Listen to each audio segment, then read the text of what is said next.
The Equestrian Wasteland. It takes everything, but gives only two things: freedom and dreams. Freedom to choose your path for yourself. Whether you will revel in the lawless expanse of the wastes and strike out for yourself at the expense of others. Whether you will remain an unknown survivor, to exist and accept the harsh reality to ensure your continued existence. Or whether you will attempt to rise up, to be a hero, and attempt to fight the wasteland itself. Dreams to believe in a world that you wish to accept or deny. The darkened past, the cold present, or the future that only you can see for yourself, be it an unchanging mire, or a land filled with the boundless hope buried deep in those few good souls left in the wastes. Every pony in the wasteland is given those two elements, to choose what to make of them for themselves. Every pony, that is, except for the forgotten masses. The slaves.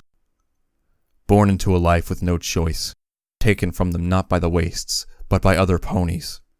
They toil, destined for nothing more than to be a cold statistic for the future to someday look back upon. They have no freedom. They hold no dreams.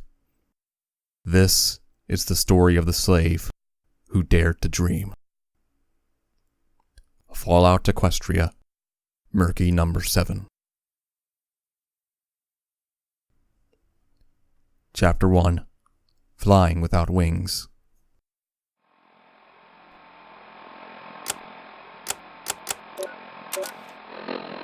What was it like to be born a slave? I suppose I should explain something about the nature of being born into slavery. It's somewhat different from the more common way of simply being captured and forced into labor. You never learn the concept of choice in the first place. Your life is little more than receiving orders and following demands. Many would like to believe the myth that growing up in that sort of harsh environment makes you become a big and tough pony with the willpower to someday overthrow your masters. Unfortunately, the truth is that it more often stunts your growth, resulting in a physically small and weak pony with no education and little true aspiration. How can a pony who's never known the freedom of the outside world ever know what to want from it? Sure, there might have been strong earth ponies, powerful unicorns, or rare and agile pegasi somewhere that once did as the stories say. But not me. I grew up a runt, the smallest of 7 foals born to an unknown father and a weary mother sick with taint poisoning in a camp near Shattered Hoof. Suffice to say, given the way mares are treated in the slave camps, my father was likely one of the harsh figures giving us instructions and beating those who fell behind their quota. At first it was cart hauling, but as the years passed and it became clear I wasn't going to get any bigger or stronger to meet my master's expectations, I was instead sold off. My mother had begged and pleaded with them. She'd offered anything, including herself, to make them reconsider and keep me there with her.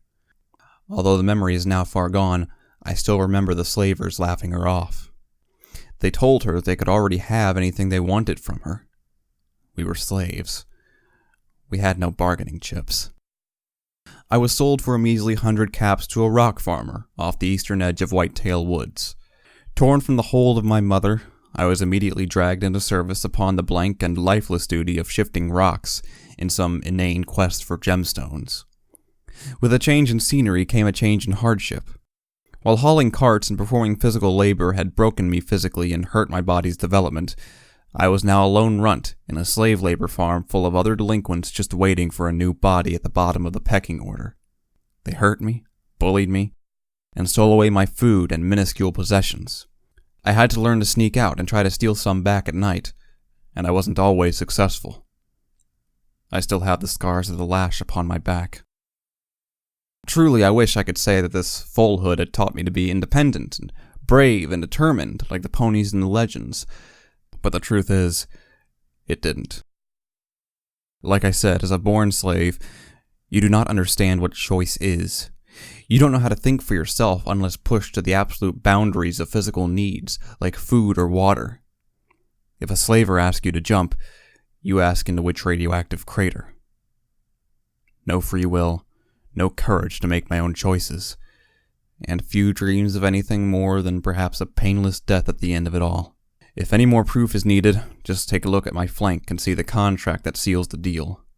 My cutie mark bears a looped set of chained manacles, their metal bands open and ready to slam shut about my leg should I ever fall out of line. It appeared the day on which I felt utterly hopeless, serving as a continual reminder of my enslavement. From the day I received the most hated cutie mark a pony could have, I was locked into the bad hand I'd been dealt. I suffered the work set in front of me from a half-dozen other masters as they passed the unlucky runt around for paltry sums of caps.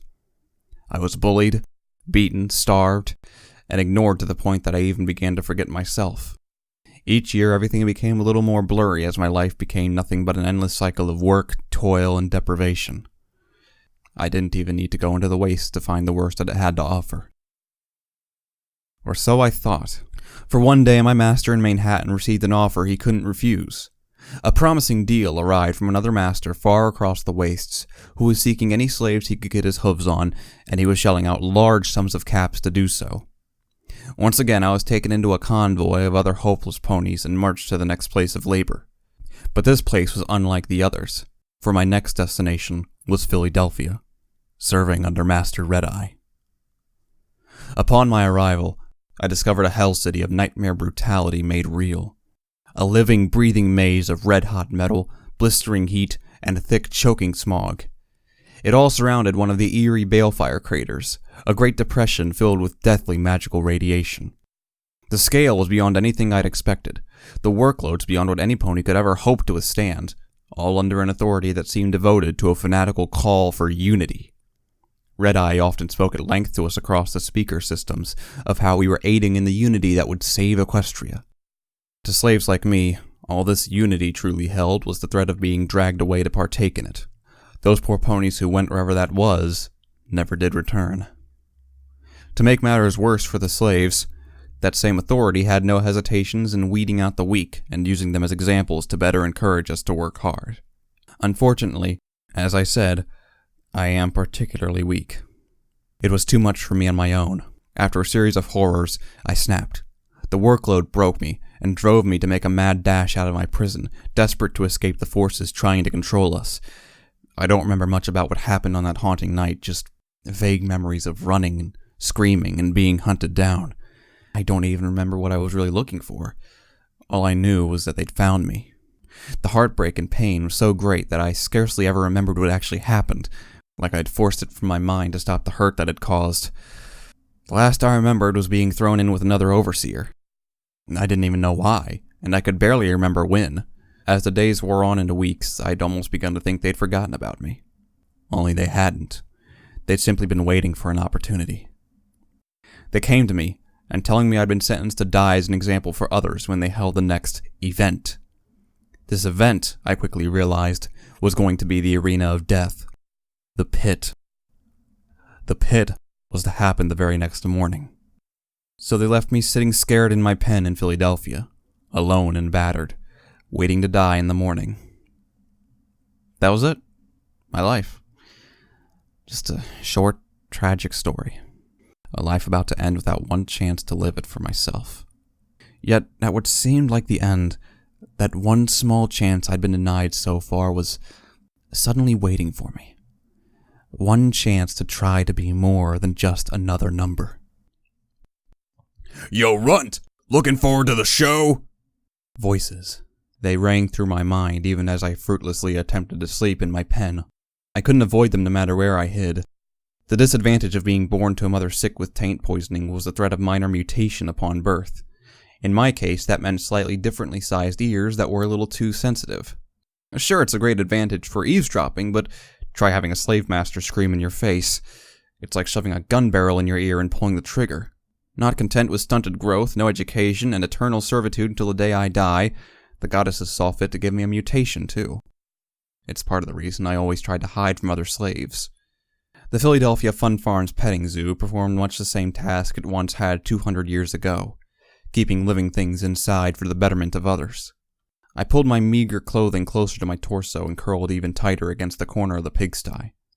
The red haze of Philadelphia drifted in through the one small entrance designed presumably for young pigs. What were young pigs even called, I wondered? one more unknown fact tossed into the pile that had, over life, accumulated in my mind. You scared? Frightened to die? Gonna scream?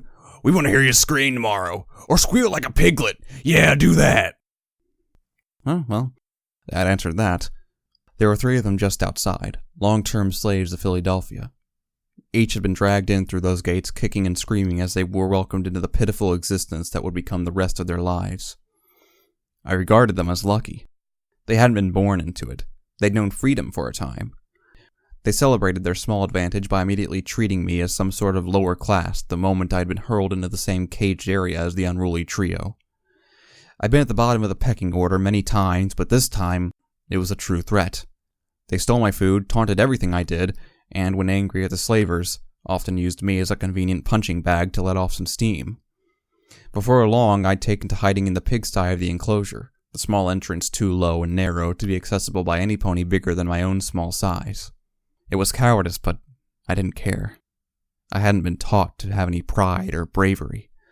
All I had to do was stay alive until my masters next needed my presence to do work, even if that work was to walk to that arena to... You're gonna die, runt. Beaten, stabbed, shot, melted, bleeding out, choked. To that, yeah. I hugged myself harder, half wishing that if I clenched tightly enough I could simply disappear into the corner. The sty was stiflingly hot in the warm air of the city, making it impossible to tuck my head into my own hooves without getting uncomfortable wafts of warm breath every time I exhaled. Sleep was not going to come, not tonight. Between the taunts, the heat, and my own crippling fear, dreams were the last place I wanted to be. So instead, I remained still and cowered, clutching my few possessions to my underside, and softly crying to myself again. It's somewhat embarrassing to admit, but I cried a lot in my life. It was one of the only 2 ways I could find to release all the pent-up emotion I had inside. Many times I'd simply toiled away while sobbing openly, or fled back to my enclosure so I could hide and let it all out. As anyone could imagine, it hadn't done any favors for my position as the resident victim for any slave who was looking to exploit those who were considered weak. The other way was my one permitted vice in life, the item I clutched to my stomach as though it would somehow save my life. My journal. Under the crimson nightmare and heavy industry of Philadelphia that had become my home and place of work under Master Red-Eye, it had taken on a greater meaning than ever before. I couldn't read or write. Slaves didn't get taught such things in the wastes, and my mother hadn't had the time or knowledge to teach me herself. No, instead, I drew. It was the only way I could express myself, to put charcoal or graphite sticks to yellowed paper and let my emotions and feelings dictate what I made. An outpouring of my own personal thoughts on what was troubling me, or what things I secretly wanted. But after entering Philadelphia, it also held a second purpose. It was my one little anchor against the madness that threatened to drive me to make it all end in the one way we always could. A means with which I might drive back the closing walls of insanity, of abusive slaves, painful workloads, and terrifying masters. When I drew, it let me focus on something else for that brief amount of time. I never looked back at my own drawings much, instead preferring to do more. Voices continued, beginning to expand on the detail of exactly how some badass stallion or vicious mare would end my life tomorrow. Part of me wanted to shout at them, beg them to go away and leave me alone, but it hadn't worked the first time I pleaded them to let me be. In fact, it only made things worse. Instead, I sat up, shaking off the stray rotten straw from my malnourished body with a weakened stagger, and pulled out my journal. Biting the charcoal stick I'd stolen from the small stalks we often pulled for work, I began to let myself fall into a trance. Trying to ignore the dirty taste of the stick, I spread out the paper of my journal before me. Charcoal met paper with long sweeping arcs that grew into a mesh of lines in the vague shape of something. Some pony. Hey, runt, you crying in there? Come out and let us cheer you up. We'll give you something to eat after we're done digesting it. Raucous laughter followed. Ignore it. Ignore it all. Concentrate on the lines, the shapes, and the curves. Half the time I didn't even know what I was drawing. Live life to the full, runt, 'cause it isn't like you're gonna live for long. Oh wait, you don't have any life anyways. Ignore it. Ignore it. I tried to let my mind focus entirely on drawing. The sound of charcoal on paper and the meditative bliss the process brought. Let my subconscious do the work. How's it feel knowing you're gonna die? I was weeping still, even as I tossed the charcoal into the corner with a pitiful whine and clutched the drawing close. I blanked out the laughter and the voices. Their taunts washed over me as I slowly held up my art to look at the finished piece. It held a small pony lying dead in a pit, bleeding from horrendous wounds while the leering face of his killer glared down from above. Trembling sobs gave way to full-fledged crying as I shut the journal sharply with a hoof and cowered once more in the corner as the voices came back all too vividly. I woke to a sharp rapping on the outer casing of the pigsty, sending jolts of shock through me. The sound echoed all the louder through my ears and the confined space. Instinctual responses fired in my brain as I quickly scrambled to my hooves, grabbed my journal, and squeezed out of the hole into the harsh outside world. I hadn't slept well. Gunfire from someplace nearby had disturbed my sleep multiple times, probably some stupid pony making a run for it. It wasn't the first time either. On my first night, I'd witnessed a father torn in half by a huge rifle fired by one of Master Red-Eye's griffins. He'd been trying to stop them from taking his foal away. A bright red glare forced my eyes shut as I stumbled wearily to my hooves and gazed about me. The world came into view. My world. Philadelphia. The ever-reliable industrial heart of old Equestria, now the reluctant industrial machine of the wasteland. Around that lethal balefire crater, its factories, forges, and mills rose like shredded but intact beacons of potential. Under Master Red-Eye's reign, the slaves here had reactivated many of them, or carried out repairs with scavenged scrap brought from many of the stables that pocketed the nearby landscape. After years of renovation, the effect was less of a repaired ruin in some areas and more of a very unmaintained building, if you didn't look too closely to see the weathering from 200 years in the wasteland's weather. Despite the revulsion of my presence here, I found it all genuinely quite impressive. I knew those factories well. They were where I'd been broken in by tugging overborne carts of twisted scrap and newly manufactured ammunition, where I'd been driven through horrific work environments and made to labor in poisonous fumes that made me gag and choke for days afterwards. I dreaded the condition my lungs must have been in after my short few weeks in this living nightmare. Murky number 7, explain to me right fucking now why you are not already on your way to your place of work. I blinked as my eyes adjusted, turning and immediately lowering my head to the ground in subservience to the unicorn slaver before me, just as I had been conditioned to do.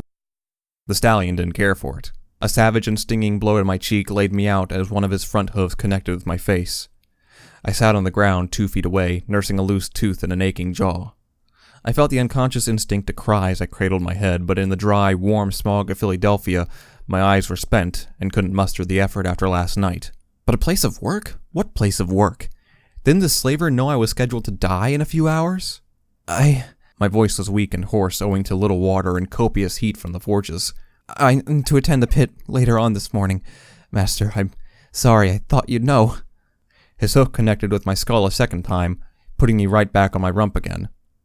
Pain flared through my face as I felt my body giving in to the hulking slaver's strikes. Terror shot through me at the threat of further beating. I glanced up at him with one eye from beneath my hoof as I felt blood trickling from the edge of my lip. I must have bitten my own tongue. I don't give Celestia's right flank if you're heading off to die in that pit. What makes you think it gets you off work until the time comes? He stated bluntly, arching his neck and pressing his face against mine. Red-Eye brought you here to work. Now get your tiny rump in gear and get to work. The unwashed stench of his breath made me gag. But he was right. What choice did I have to not obey a command, even if I was trying to fight the unbridled terror wrenching my gut at the thought of soon being sent to my death? He was my master. I was the slave. Without a word, I nodded profusely and got to my hooves as I glanced upwards at him. My current master, below Red-Eye of course, was a dull blue stallion with a filthy cyan mane. He'd introduced himself at first as having the name Whiplash. Well, it certainly fitted him, owed to the long coil by his side. He had a talent with it, something many slaves in the Fun Farm petting zoo pens would attest to, myself included. Looking into those yellowed eyes gave me all the incentive I needed to quickly turn and gallop off across the petting zoo. Slaves were often not kept under shackle and chain in Philadelphia, nor in locked pens for the simple reason of, well, where could we run to? Master Red-Eye's part of Philadelphia was surrounded by a colossal wall intended to keep us in more than keep any pony out. As such, slaves were often trusted to run to where they needed to be. If they were not spotted in the right places at the right time, then, well, it depended on how lucky you were if the slaver who caught you was in a good mood or not. As I crossed away from my pigsty home, I got a glance at the wall in the distance and reflected on its defenses pointing outwards. Who in their right mind would be so stupid as to attack Philadelphia? If the wall wasn't bad enough, There was the chemical moat that had made me sick on my way in, the energized fences powered by some magical spark generator hidden behind the wall, and the towering guard posts lined with members of Master Red-Eye's army. Oh, and the not-so-ignorable, hideous pony head-shaped hot air balloons that eternally gazed down upon us from on high with a pink pony's freakishly large eyes. The same pony who was strewn on every fun farm sign, ride entrance, building, and advertisement. That same ridiculous grin and poofy, curled pink hair that was out of place with everything else in Philadelphia. After just a few weeks in the fun farm, I really hated that pony. I exited the farm, glad that my tormentors had been sent to their own places of labor before I'd awoken. After last night, the last thing I wanted was to face them again before I was sent to the pit. Inwardly, I hoped their workplace was someplace dangerous, and that I might never have to see them again, even if I were allowed to live for more than a few hours. Perhaps the Paris Bright pits, or off to investigate a stable death trap. I'd never volunteered for such things. The big griffin who greeted my shipment coming in had told us we could earn our freedom through them. However, I was too afraid to risk death seeking something I wasn't supposed to have anyways. Passing the entrance to the fun farm, I paused briefly. Beside the entrance there sat a rusted, yet still operating mock-up of the pink pony. She stood on 3 legs, the fourth a separate piece of metal attached to a small motor. The arm waved, traversing back and forth. 200 years, just waving. It hadn't ever stopped, and no pony ever bothered to make it. Now it remained as nothing more than an old courtesy, one that never ceased waving out onto the road toward, ironically enough, the nearby wall of Philadelphia. Its face had always creeped me out. Instead of the normally huge, mad grin, it simply held a sort of content and well-meaning smile. Contained next to it, however, was the reason I normally stopped here every time I left the fun farm. To her right, there was a large mirror, pointed at any pony who'd be standing in a queue to enter the amusement park. I couldn't imagine what it could possibly be used for other than making the queues seem longer. I moved in front of it. My form was thinner than normal. It was a shaped mirror, how novel. I reached out to wipe dust from the surface for a clearer look. My hoof felt no curve. The mirror wasn't shaped. It was perfectly normal. That scrawny, wasted figure was myself after almost a month in Philadelphia. Great Celestia, I'd never been anything but smaller than normal and possessing thin limbs, but this was horrifying. I could see my ribs if I lifted up my clothing. I quickly tightened my patched jerkin about me after doing so. Giving myself a once-over revealed nothing more than the ruin that was my body now. Dirty and dark blonde lanky mane? Check. Filthy, dull green coat with patches of hair beginning to clump? Check. Rad sores on my left foreleg and my muzzle? Check. Slightly longer right ear, thin-haired tail, cutie mark bearing those gnashing manacles? Check, check, and check. Just your humble and pitifully weak earth pony here, minus the things earth ponies are often known for. Not shown, the painful wrenching of my stomach crying out for sustenance, and the fuzzy-headed fevers that spoke of building radiation poisoning in my blood from the foul air in workplaces. Even without the pit, I began to rate my chances at survival for another month very low anyway. I raised a hoof to my face, dabbing my damp eyes at the soul-crushing sight of my own body being so irreparably hurt. I wanted nothing more than to collapse off my weary hooves and curl up on the ground, but long-conditioned instincts propelled me to continue. I had work to do, even if I didn't want to do it anymore. Turning from the mirror, I set a pace toward the armor manufacturing facilities.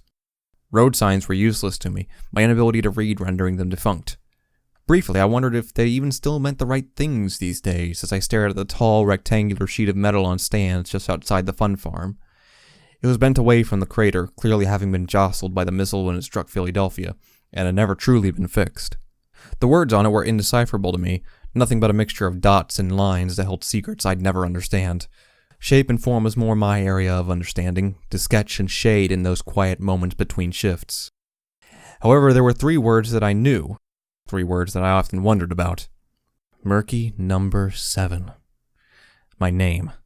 Like some sort of sick joke to poke fun at some pony when he's already down. The not-so-lucky one.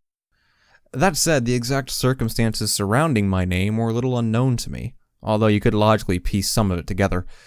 I was not an only child. My mother had been the possession of a few masters in her time, and had the attentions of various slavers too. I'd been the 7th foal she gave birth to. I had no confirmation that this was the exact reasoning, nor did I like to think it as a true one, for it pointed at my caring mother as someone devoid of imagination and life to the point that she would number her own children. As such, I wondered if I'd just picked it up from a master while too young to know differently. As for Murky, well, you only needed to look at the color of my mane and coat for that one. A particularly loathsome slave I'd once worked alongside in Manhattan told me that it was because my mother hadn't truly cared for me at birth, because I was an unintentional child, and hence the sick joke of a name. I knew her better. That wasn't true. I'd felt the proof of her love to know that. Briefly, I paused in the road. It struck me suddenly that tomorrow, my own mother wouldn't even know I was dead. I galloped the rest of the way to the factory in tears, as I sought only the familiar and lonely toil of a slave's life to help me forget that terrible, aching thought. The armor factory loomed over the motionless and ruined hovels surrounding it, the same hovels where I presumed workers had once stayed to be close to their site of work. The run to the site had long exhausted the emotional hurt I had brought on myself. Instinct and conditioning forced it to the back of my mind as I stepped past the thick metal gates, feeling my lungs already burning from the exertion of arriving at all. As I galloped past the old workers' quarters, I briefly wondered what it was like back then, before the megaspells, when ponies had the choice of what they wanted in life, with no pony telling them what their day was to include. I pictured a young mare turning away from her Cutie Mark's proclamation of being a sculptor to instead sculpt only as a hobby, while pursuing what she wanted to run a little shop. How did anyone choose what they truly wanted? When given everything, how did one know which route to take? What crusade would any pony undertake to find a thing that they truly wanted? Sometimes I wondered if being instructed was not perhaps so bad compared to that insurmountable choice. Yet looking into the red-hot forge ahead of me, the scorching warmth already washing over me at this distance, I wondered just who would choose to work in a place like this. The factory office had been converted into the resident slave master's hub of activity. As I approached, surrounded by scalded and dire-faced ponies slaving away on the metal presses and molten vats, I could see her up above. Wicked Slit, a unicorn mare bearing just as wicked a blade that hovered alongside her. When not around her, some of the slaves made occasional jokes as to her name. The one slave who rebelled and told it to her face had lasted 3 unthinkable days regretting it, and since then most had fallen silent on the matter. Right now, her hooves rested on the railing, her horn magically enhancing the volume of her voice over the din as the blade floated casually to and fro beside her. "You lot! No, you lot! Get up off the damn floor! You wanting to be dumped in the vats? Because it's all you're good for if you just lie around." I turned, seeing 3 ponies, 2 male earth ponies and a female unicorn, all collapsed on the floor. They had scorch marks on their hooves, no doubt from grabbing scalding hot metal by accident. That meant they'd been working in the refuse yard. Some of that stuff stayed hot for hours without showing it. I'd once stepped on one myself. All were clearly suffering from a lack of water and too much heat. As I watched, under the factory master's barked orders, a couple of slavers began hauling them off. The slaves were too weak to even fight back. For their sake, I hoped the master was not intending to hold up on her sick promise. Only then did I notice her eyes watching me, foolishly standing alone with no work to do. "You! Get up here now! You're late!" Bobbing my head to show understanding, I quickly headed for the skeletal metal stairs arising above the shop floor of the armor facilities. As I climbed, the view let me fully grasp the weight of Master Red-Eye's intentions. There were hundreds of ponies in this place alone, and this was only one factory. Sparks flew from heated metal as it was machined into place and cut upon conveyors. The sound of whirring cogs and the scream of tortured metal as it was warped and forced into new angles assaulted my eardrums. I'd once asked for earplugs. Wicked Slit had asked if I preferred them cut off instead. Steam rose and enveloped walkways that were thick with guards bearing long rifles and gas masks. How I envied those masks, or any relief from the poisonous air. A few even wore battle saddles. I envied them too. I'd call it a silly wish, but I'd always wanted one of those things, even if I had no use for it. Something about the mechanisms and artful measure of weights and machinery lit a wishful appreciation in the artistic side of my mind. Perhaps one of those lighter ones that I could wear and hang things on would fit best. Briefly, as I trotted through the master's open doorway, I wondered if I might be able to get one in my last few seconds of life inside the pit. That'd be nice. The darker and larger part of my brain immediately reminded me that it wouldn't be so nice if it meant getting beaten to death for the amusement of a sick crowd. Choking back a reaction, I clattered over the lethally haphazard catwalks toward Wicked Slit's door.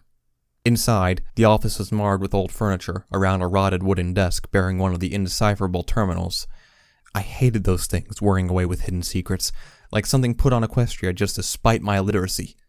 Wicked Slit sat behind it, holding a cigarette magically in front of her mouth as she typed, presumably a report on the 3 slaves that needed replacing. Around her sat various scraps of her life, cigarette stubs and packs, a couple of half-empty bottles of Sparkle Cola, and her prized possession, a wickedly curved knife that permanently stood upright with the blade embedded in the wood. Her desk was covered in pockmarks made by the tip from each day. Not as many as were left on her slaves, the popular saying went. Once, she'd slit my back just enough to make the wagon harness rub it all day. Wicked Slit had a fiendish imagination with that blade. Right now, she didn't even look at me, as she spoke in a surprisingly polite voice belying her ruthless attitude. Do you know, Murky number 7, how many slaves we lose on a daily basis? I shook my head. Frankly, it wasn't something I cared to think about. All I knew was that it was no small number. About to be one less, my mind oh so joyfully reminded me. Every few days, a slave in my enclosure just wouldn't wake up. Toxic air was a major killer. Smog in the lungs and infections forming within every small wound were lethal too. She didn't look up. I didn't hear you, she intoned. The words carried an underlying threat. Of course, she wasn't looking at me to see me shake my head. I don't know, Master, I replied, stammering. My voice sounded so small beside hers. I'm a mare, Merc. She still didn't even turn from her work on the terminal. I mean, I don't know, ma'am? I tried instead. Funny, most female slavers preferred Master as well.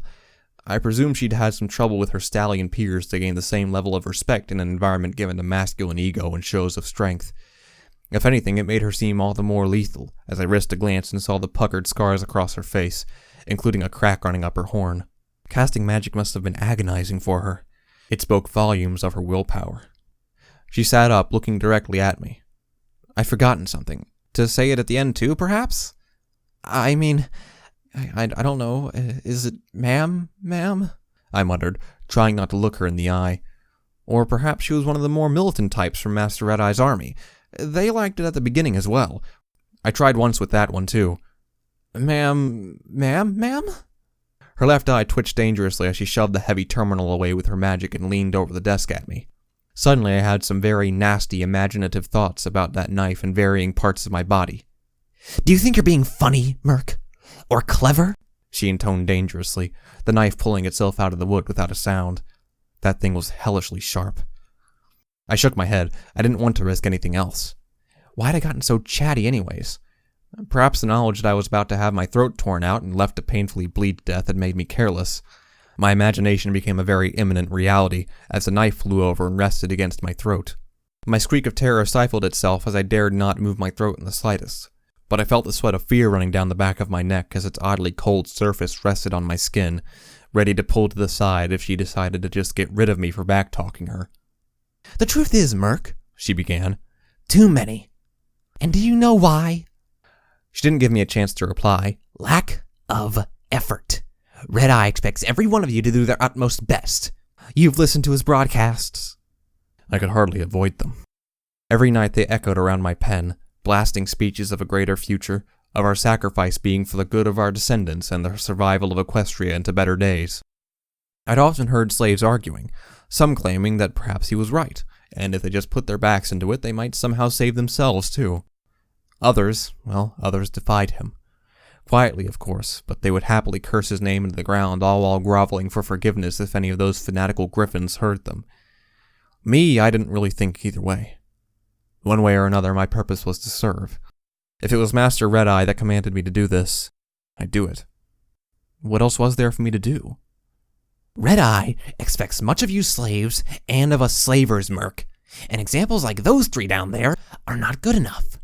It's enough to make me want to just start shooting every slave I see for insulting our great leader. Great. She's a fanatic, too. Oh, my wonderful life. Which brings me, of course, to you, Merc. I gulped. Given you were 10 minutes late, do you know how much you've delayed Red-Eye's plans? Care to take a guess? She grinned sweetly, finally looking at me. Sweet Celestia, she was so angry she was actually smiling. Shouting I could deal with. I'd been shouted at all my life. Painful on the ears as it was, at least you knew someone who shouted wasn't about to do something unpredictable. Well, it wasn't my place to argue back, so time to take a guess. 10 minutes, ma'am? I hazarded. After all, why wouldn't it be? Apparently that wasn't what she wanted to hear. Her hoof slammed on the desk, sending splinters of the rotten wood spraying everywhere. She leaned over toward me, her knife moving away. Instinct kicked in. I bowed my head down and knelt on my front legs.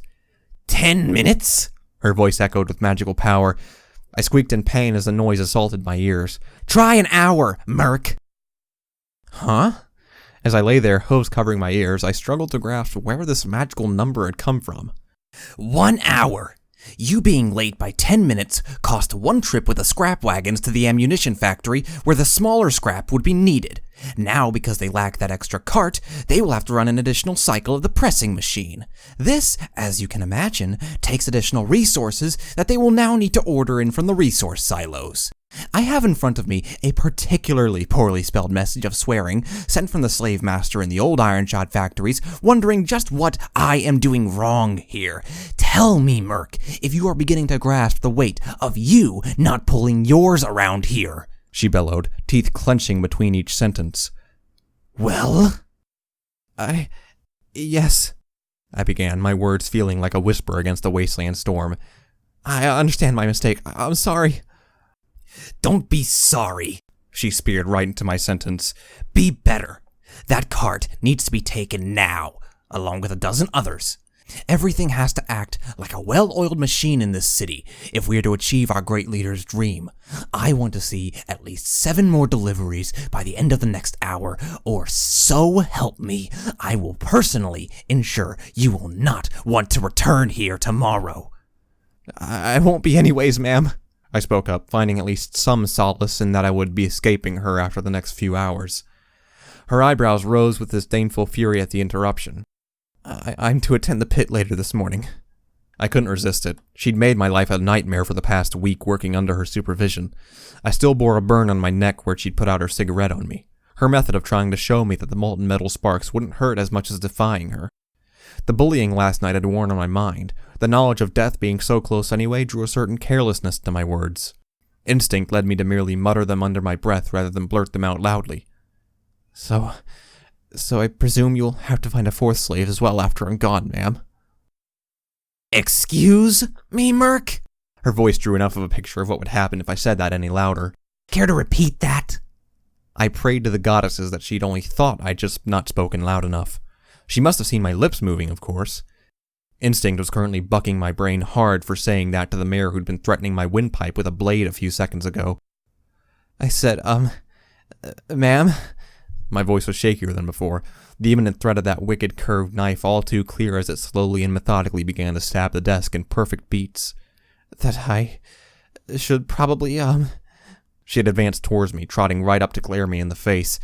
Oh, goddesses, not the face again. It still hurt from whiplash. Go on, she intoned, dangerously. That I should hop to it? I tried to smile, to grin my way past it. She did not seem impressed, backing me upright against the doorway before turning away from me. Then why are you still here, Murk? That was my cue. Any slave would recognize a lifeline when they were thrown one. However, as I got to my hooves and made the turn toward the door, warning bells rang in my mind. Wicked Slit didn't throw lifelines, she severed them. I tried to dive for the door as I caught her movement from the corner of my eye. Too slow. Her full buck catapulted me through the doorway with a cry of shock and pain as my ribs, half bruised already, screamed in agony. I lay against the catwalk's dangerously open edge. Seriously, who designed these things? Clutching my chest as I looked up to see the door telekinetically slam in my face. With a sigh, I let my head hit the metal plating once more in relief as I tried to convince my aching body to get back up. All potential outcomes considered, I thought that had gone pretty well. Perhaps it says something about slavery that, in my last day upon Equestria, I used that time being whipped while pulling a cart laden down with sets of heavily armored barding between a factory floor and the iron-shod firearms depot on the far side of Philadelphia. Either that or I had some really weird tastes. It was approaching late in the day by the time that the slaver had finally, mercifully, detached me from the rusted and chafing harness and sent me on my way home to the fun farm, happily reminding me that I was going to make his bets very easy later on. The moment the harness was released, my legs gave out. What little strength I had to carry half the trips of most ponies had worn me out completely, to the point that if I had ever entertained thoughts of actually fighting, I might have wanted to complain about how this was unfair. Unfair? Welcome to Philadelphia, Murky, I chided myself. I staggered from the colossal factory through one of the delivery doors. Along the edge of the storage flats were rows of non-functional and long-rusted Pegasus skywagons for hauling cargo from Philly all the way to, well, wherever in Equestria it was needed. I pictured strong, free Pegasi swooping to and fro with huge weights upon their wagons, carrying them as though they weighed nothing more than a feather, and to be met happily as they made deliveries of, well, absolutely everything. It was hard to imagine, for it required Pegasi to be anything other than universally loathed by the wasteland I'd seen. Scummy Skydwellers was the popular name to my last master, as he drunkenly ranted about how they keep it all for themselves, and how he couldn't wait for them to come down to the waste so he could give them a piece of his mind. The wastes, at least in my experience, hated Pegasi.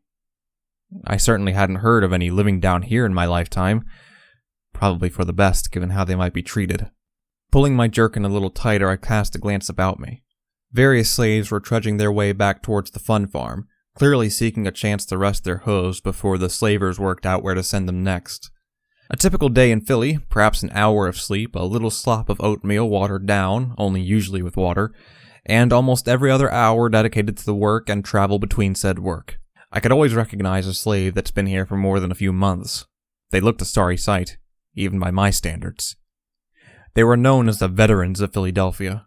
Boils and scabs of infected and savage wounds from Master Red-Eye's workers, machines, and even other slaves coated them. Most had tried to tie off wounds with scraps of fabric, while others just bled openly as they limped and shuffled across the broken landscape of the city. Even to a born slave, the sight was horrifying. My eyes traversed further, meeting the wary glances of various guards on the tall catwalks that arched between the ruins. This one, like many, acted as a barracks for slavers and soldiers, sheltered from the elements. One of the masked figures re-angled to point his battle saddle at me, and made a jerking motion with his head. Move along. I didn't dare hesitate for him to ask again. I fell in step with the rest of the trotting slaves, just another little cog in the machine, albeit one about to be cast out. The crush became tighter as they filed through the manufacture site gates, making me bump flanks with other ponies on both sides. The smell was almost enough to make me dry heave on the spot as I witnessed their dirt and blood rub off my own jerkin and flanks, smearing over my cutie mark. I shuddered, trying to block it out by closing my eyes and trotting on. It's not like I could get any dirtier anyway, right? It was a mistake. My hoof caught a rock as I felt my balance stolen from me, and I fell headlong under the mass of slaves who were beginning to pick up speed. A gunshot sounded as they were given incentive to hurry and let the next group through. Panic shot through me as I felt myself dragged down under their hooves along with a few other unfortunates, and trapped underneath a stampeding rush of filthy slaves. I screamed. I begged them to stop, to let me up. None heard me as hooves cracked against my sides and face. Pain threatened to overwhelm me from the ceaseless crush, and it was hard to breathe from all the dust kicked up. Claustrophobia fought with pain for my attention as both swarmed through my mind. I tried to pull myself through it all, and away before any pony. A hoof landed on my leg. With a fierce intensity, pain flared from the joints as it was wrenched far past the limits of its movements. I'm sure that my cry of pain was audible above the entire crowd as I felt hooves grasp around me and pull me out from under the mass of slaves, dragging my dead limb with me. Dumped on one of the rocky piles on either side of the road, I lay back and took a deep breath, feeling the air rush to my lungs away from the dust before coughing heavily as my lungs rebelled from their infections. A noise beside me pricked my ears, and I pulled back in fear. Whoa there. You all right? A bear's voice. I spun to look, yelping in pain as my leg reminded me that it still wanted my attention too. A young unicorn was half-crouched beside me, hoof extended. She had a gentle, creamy yellow coat and a long two-tone mane of light orange and hazy red streaks. Her mane was, like every slave's, filthy and bedraggled. I got the sense that she might have had her tail as long as her mane, but the end was frayed, likely cut down. Indeed, her entire look would have been vibrant had she not been dulled and battered by slavery. She wore an alien look, one I didn't properly understand until memory reminded me that it was a face of concern. The last time I'd seen that was on my mother. Internally, I forced myself to not break down again in front of my temporary savior, and willed myself to speak. I guess so, I hesitantly stammered, voice low. Social skills were not among my chief abilities. I could hardly believe myself. I guess so? While I was sitting here with a possibly broken front right leg, a loose tooth from 2 blows to the face earlier, bruised ribs from wicked slit, lash scars upon my back, sick, infected, probably dying of radiation, and about to assuredly die in under an hour. Yeah, really okay, Murky. She didn't seem to believe me either, leaning forward to gently help me to my hooves before some guard spotted us. Closing my eyes, I gritted my teeth as I tried to move the injured leg. With a grunt of pain, I bent the joint as normal. It wasn't broken, badly sprained, but the joint was still intact. I let out a sigh of relief before staggering and promptly falling over once again with a soft thud. I got the impression that I should probably lie down just a little bit longer. "You're lucky you weren't killed under there," the mare continued to speak, nursing my leg briefly before sitting back, her gaze passing over me. From the look on her face, it was clear that even though she was trapped in here too, she considered me a particularly weak-looking pony. "Now come on, we need to get going. I can't be late or—" "Yeah, I know the feeling," I muttered with my eyes averted. Talking too much wasn't my place.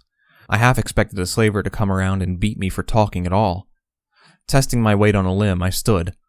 As I did, my saddlebags revealed themselves to have torn in the stampede. My sketchbook journal tumbled out onto the ground before the mare. Blinking, she looked down, nosing it open with her, nose. She was probably too tired to use magic right now. I made a move to retrieve it, only pausing as I noticed she was actually looking, not laughing or trying to steal it.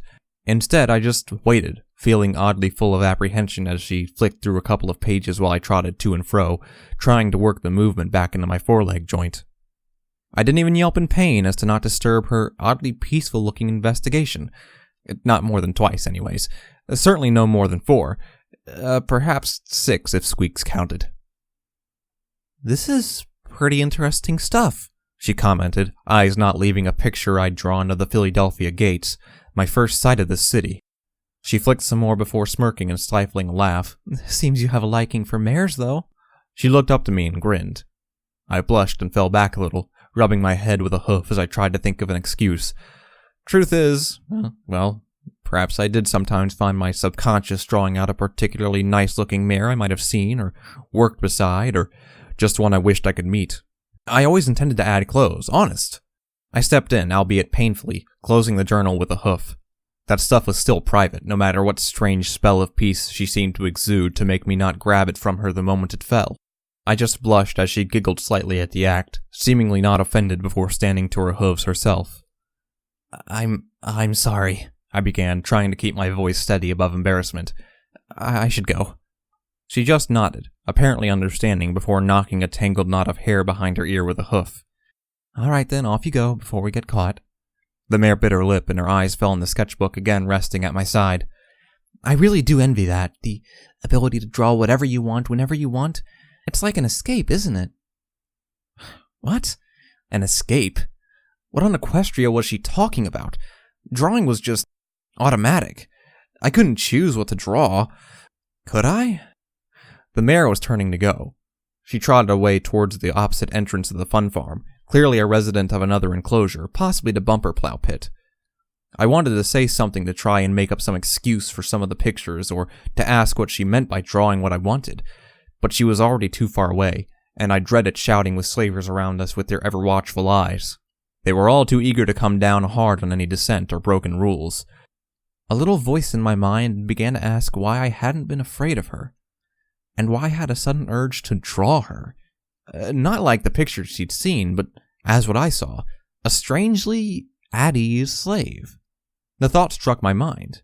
Just one last sketch before I headed off to the pit. What were they going to do, sentence me to death? Justification in mind, I quickly, figuratively speaking, made for the petting zoo in my hidey hole in the pigsty. Caught by the odd feeling, I looked back once or twice at the mare heading off.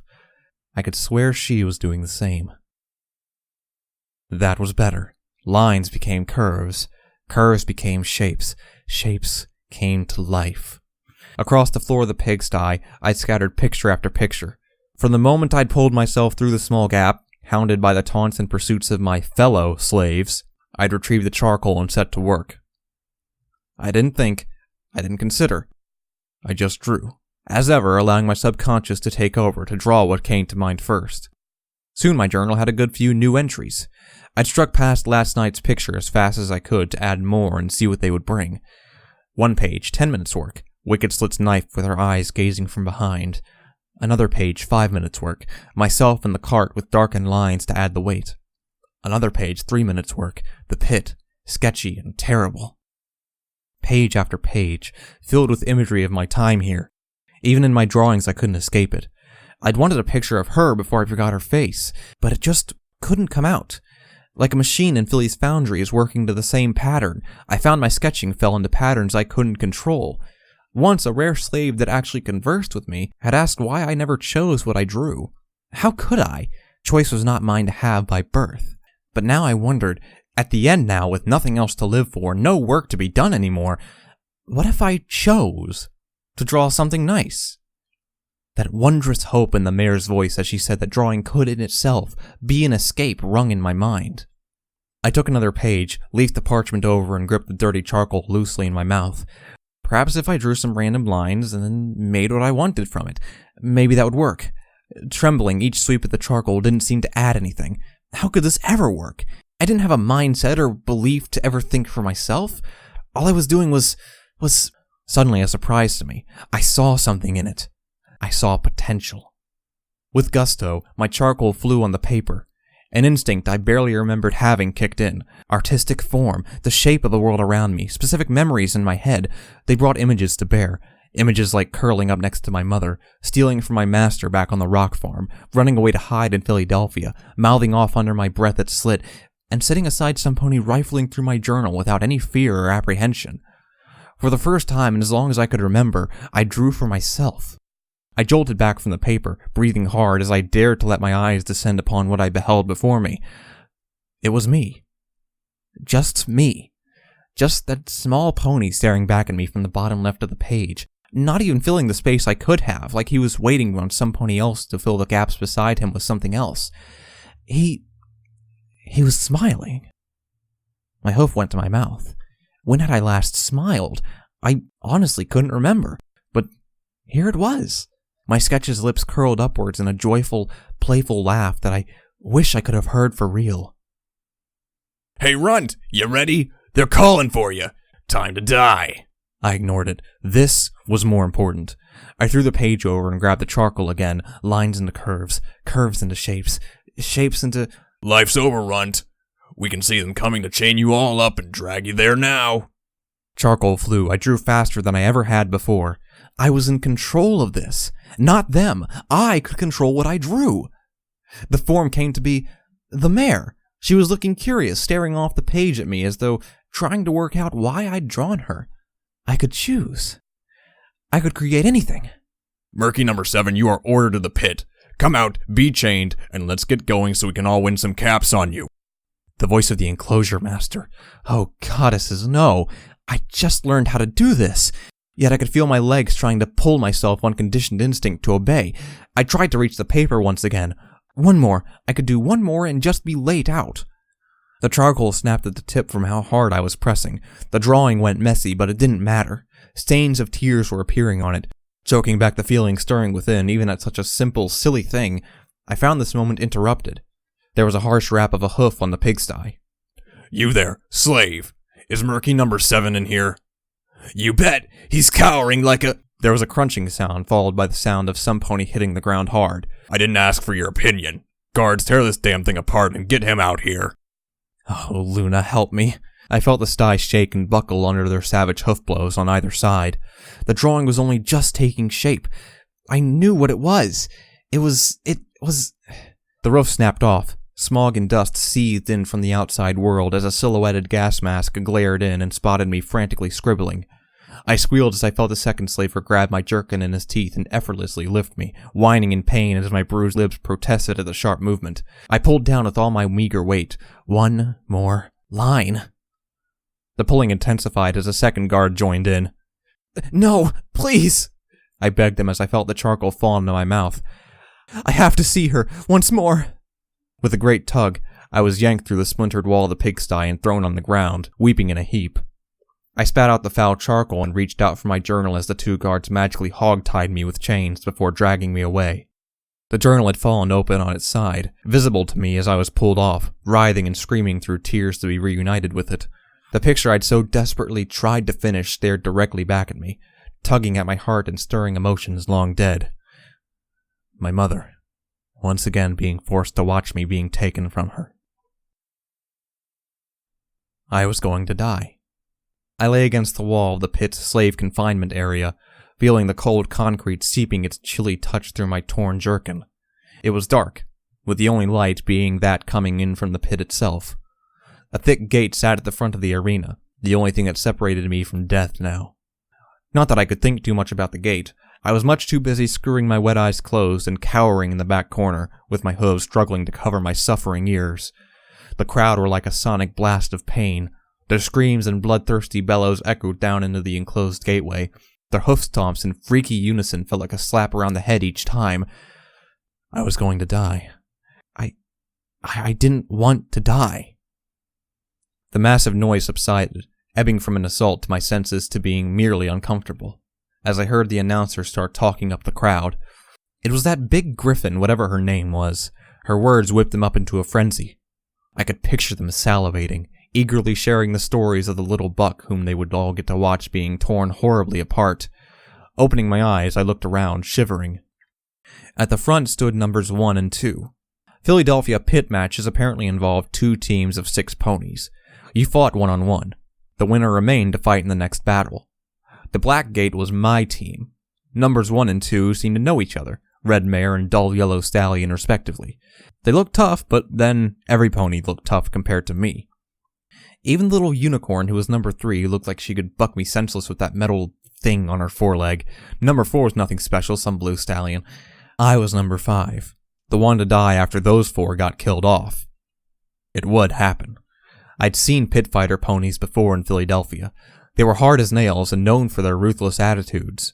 Most were fighting for their lives and their freedom, but many of them had found a sick career in it, and reveled in the howling of the crowd as they took apart their opponents I gulped, as painfully as possible. I was going to die painfully. Once again I found the corner, squeezing myself into it as tightly as I could, and praying that the other ponies on this team wouldn't hear my sobs. Unfortunately, luck was never quite on my side as I sensed a hulking movement from beside me. Aye, put on a braver face there. Don't let them have the pleasure. It had a significantly deep, heavy, and mature stallion's voice, one that trembled with the threat of painful volume if he'd ever wanted to raise it. I hadn't expected what he said, though. Through terrified, tear-filled eyes, I looked up at number 6. An ugly, scar-coated face stared back at me, one eye completely bloodshot and one ear missing entirely. Dyed tribal markings coated his body in black swirls designed to look like, well, anything painful. I saw barbed wire rings on his forelegs, angular designs around his bloodshot eye, and gang symbols upon his sides. Almost a third of his body was covered in them, puckered scars intertwined with the markings. When he moved even slightly, the huge mass of muscle contained in his body became all the more obvious. But those eyes, they were wild, and filled with the promise of absolute violence.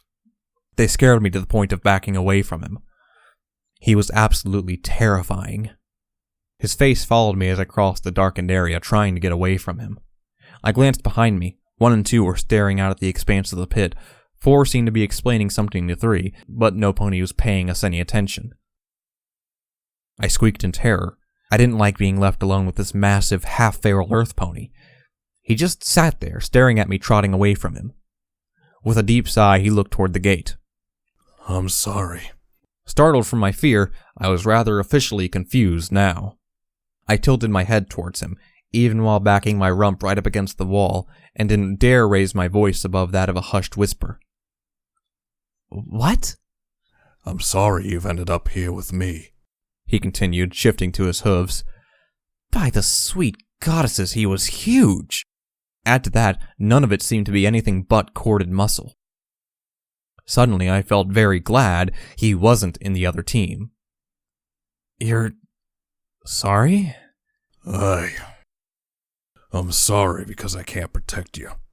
His voice hit a low note, an odd ring of sadness surrounding the bestial imagery he evoked in his accent and appearance. You don't deserve this. Not like some of the rest of us do. I really didn't know what to make of that. Yet, I wasn't given the opportunity to do so. Round 1! Came the booming voice of the Griffin announcer. I turned and looked out of the gate as it began to rise. Let the games begin, I heard the huge stallion mutter as he trotted up beside me, eyes narrowed. Suddenly, although I knew I wouldn't be around to see it, I felt pity for whatever poor mare or stallion ended up going hoof to hoof with him. I still felt more pity for myself. I was going to die. My composure was not improving. I stood behind 3 and 4 as I watched whom I now knew to be called Blood go out first into the arena and swiftly be torn down. I had to physically stuff a hoof in my mouth to stop myself from howling in fear as I shrank back, knelt down, and tried to blot out the cries of the crowd as their patience was finally rewarded. Beside me, number 6 stared down at me with those wasteland-worn eyes before looking up, as though judging his opposition. I could hear him whispering something to himself, but with so much ambient noise, even I couldn't make it out. Oh, goddesses, that would be me in there. Number 2 stepped forward as the gate opened. The announcer cried his name as I saw him clearly go looking for revenge on the one who'd killed his companion. His name, I thought, was Daffodil. Closer to the gate now, I got a better look outside. The pit itself was an old ice rink, sheathed in a giant cage and drained till only the concrete remained. It was filled with pressure plates and bloodstains, both old and new, many of which drained away from Blood herself.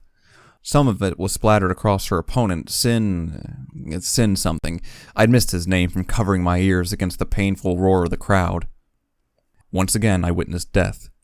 Daffodil's opponent stood no chance. He tried standing on a pressure plate only to release a bucket load of mines from above.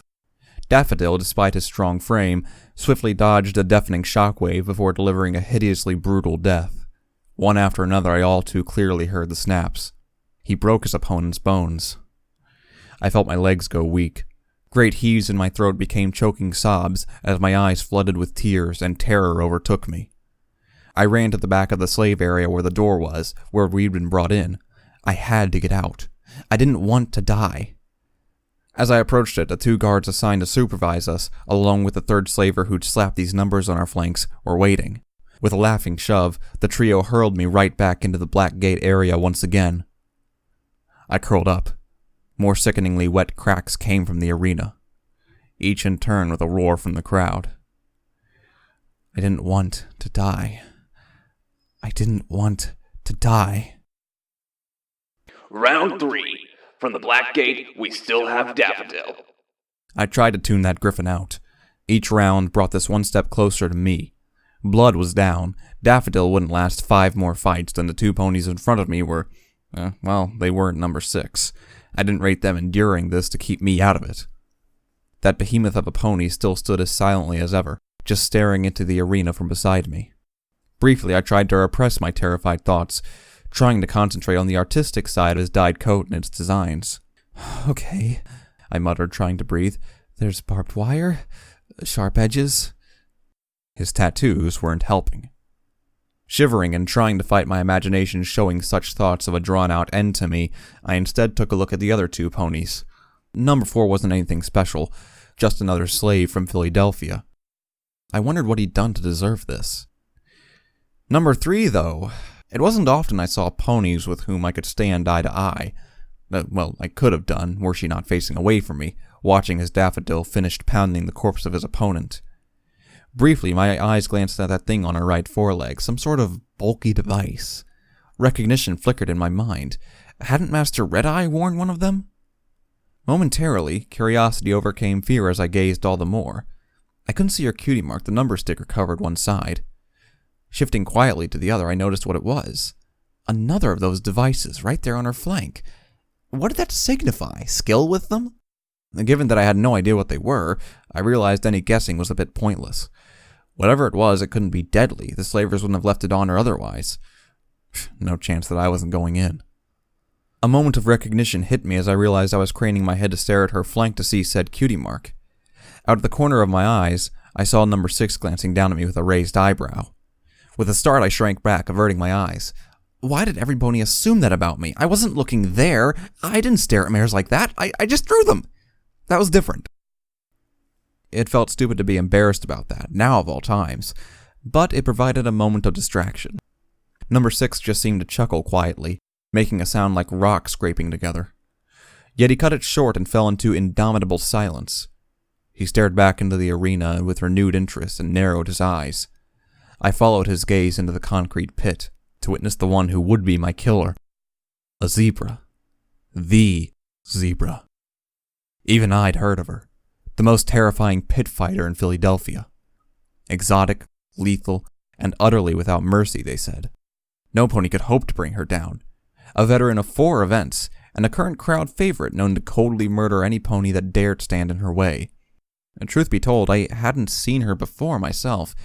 I didn't know anything about her fighting style or capabilities. I didn't need to. Any zebra lethal enough to gain that reputation had to be dangerous. I couldn't help it.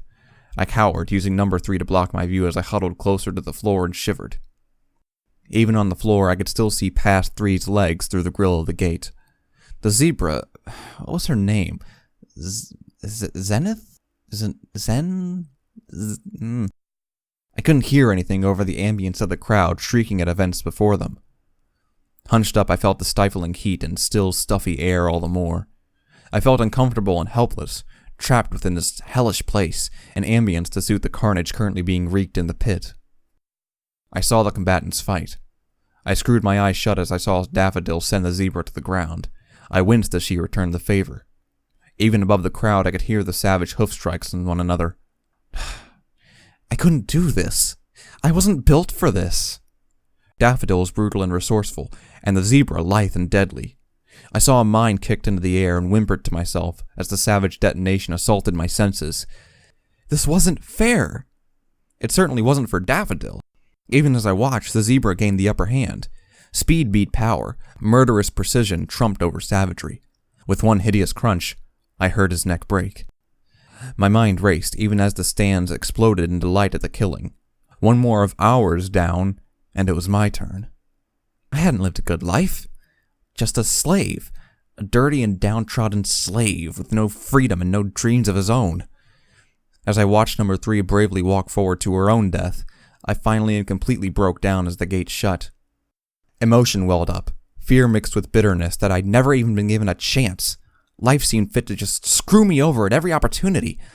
All shame was thrown away as I did what I did best. Cried.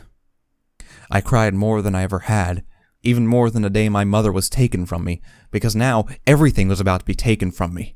I didn't want that. I didn't want to go through the pain. I was afraid of what they would do to me. The weight of that simple realization was impossible to grasp. I emotionally spilled over. Numbers 4 and 6 stared at me as I pressed against the gate whimpering, quaking violently, and trying not to look as I heard number 3 being brutalized and beaten to death even worse than Daff was. Why was it my life that had to go this way? Why me? I didn't want to die. A spark as bright as a flare erupted from the pit, catching my half-closed eyes like a beacon and throwing up dust from the pit's concrete into my face. A hissing roar sound of magic being ignited droned from the arena. Hyperventilating still, I shifted and fell backwards, covering my eyes with my hooves before slowly glancing through them, struggling to see directly into the light. An aura of unicorn power streamed from the center, enveloping the zebra entirely. Every barrel that hung above the pressure plates clanged open in unison. The green chemical flew from them, barely even touching the ground before being caught up in a swirling net of immense telekinetic magic. My jaw hung open, and my eyes were unblinking as I witnessed the foul liquid spray beautifully in all directions, coating the cage and blocking all vision into it. I'd seen unicorn magic plenty of times, but never like this. Leaning on the cage door, I stared into the pit in wonder. I hadn't even blinked as it landed either side of me. Luck, it seemed, allowed me to sit undisturbed before this miracle. Number 3, she was flying without wings. I saw the scene that would be seared into my memory until the day I died. Amongst the drifting dust of the telekinetic spell, her horn bursting with overglow, number 3 ascended to the air, taking with her the zebra that had so badly wounded her. A nimbus of magic surrounded them both as she flew directly upwards and away from all the blood, all the death and pain, away from slavery and to her glorious escape. Such courage in the sight of Red-Eye himself! I could hear the bloodthirsty crowd bellowing in protest and shock. The griffins opened fire in vain, their bullets missing her at every turn like fate and destiny themselves guided that little mare unharmed.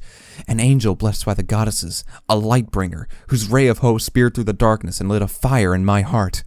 I felt myself fall back stupidly, my mouth hanging open as I witnessed the spectacle unfurl, my face cast in its light. I must have been silhouetted against the gate, a small figure in the presence of a legend. Defying gravity so boldly, she disappeared into the searing dust and out of my vision but for a steadily fading glow. To cast off the shackles of slavery and escape. The thought struck my mind as ridiculous, but here it was. The myths were true. A great unicorn of powerful magic escaping from her masters to live a free life. As I watched that wondrous scene flow away in the dust through the rapidly fading chemical goo barrier, I felt myself smile. I'd never felt joy like that before. It felt invigorating. It felt good. I just wanted to keep on smiling forever. I wanted to go with her.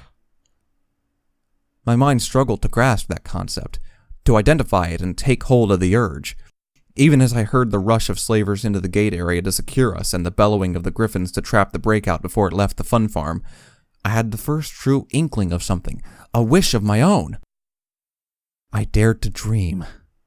I wanted to feel that again. Feel how I had when I drawn. Feel how I had when I saw this.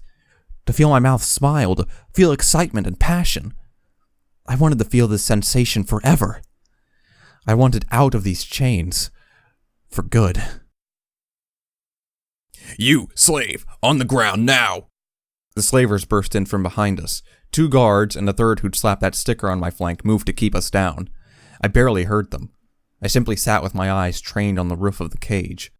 The goo had run its course and the dust began to settle. All that remained above was a small opening. A previously padlocked hatch in the ceiling of the cage hung open, swaying in the aftermath. I could still hear gunfire, explosions, and all sorts of noises as the crowd stampeded out of the arena.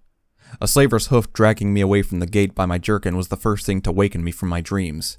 I said to get on the damn ground, slave! The slaver's voice betrayed his nerves. With a twist of his body, I was hurled to the ground.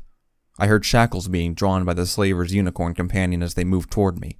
Only as they pulled me around and let me see out the doors at the back of the gate area did I realize why they were so shaken. The slaves were not taking this idly. Behind the door leading to the gate, I heard the sounds of rebellion. Slaves were crying out, rioting amongst the ferocious events unfolding. They'd been shown that Red Eye could be defied. One slaver was watching the door, telling me that perhaps the slaves outside were not being beaten down as easily as the slavers would have liked. It seemed number 6 thought the same way. The biggest pony I'd laid eyes on in my life seemed to me to be a slow and deliberate stallion.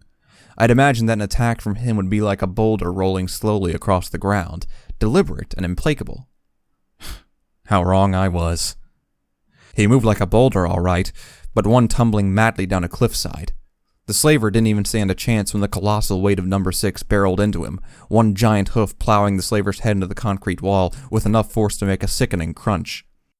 The slaver currently straddling me looked up, eyes wide, as he witnessed his comrades murdered in an instant before him. The third slaver turned from finishing his shackles on number 4 as well, both matching the cold stare of number 6. You? The slaver's voice quivered. You stay right there. Stay? Oh, funny. I was gonna tell you the same thing, muttered number 6 before launching himself at the 2. I curled up as I felt his size thunder over me. A series of panicked screams and dull thumps echoed as the pair were set upon by the giant. I risked opening my eyes. I saw number 6 moving like a blur, thick limbs lashing out wildly. He bucked one slaver against the wall so hard that their skull rebounded with a crack. He spun himself around, diving and grappling with his second opponent even as the slaver attempted to draw a baton with his mouth.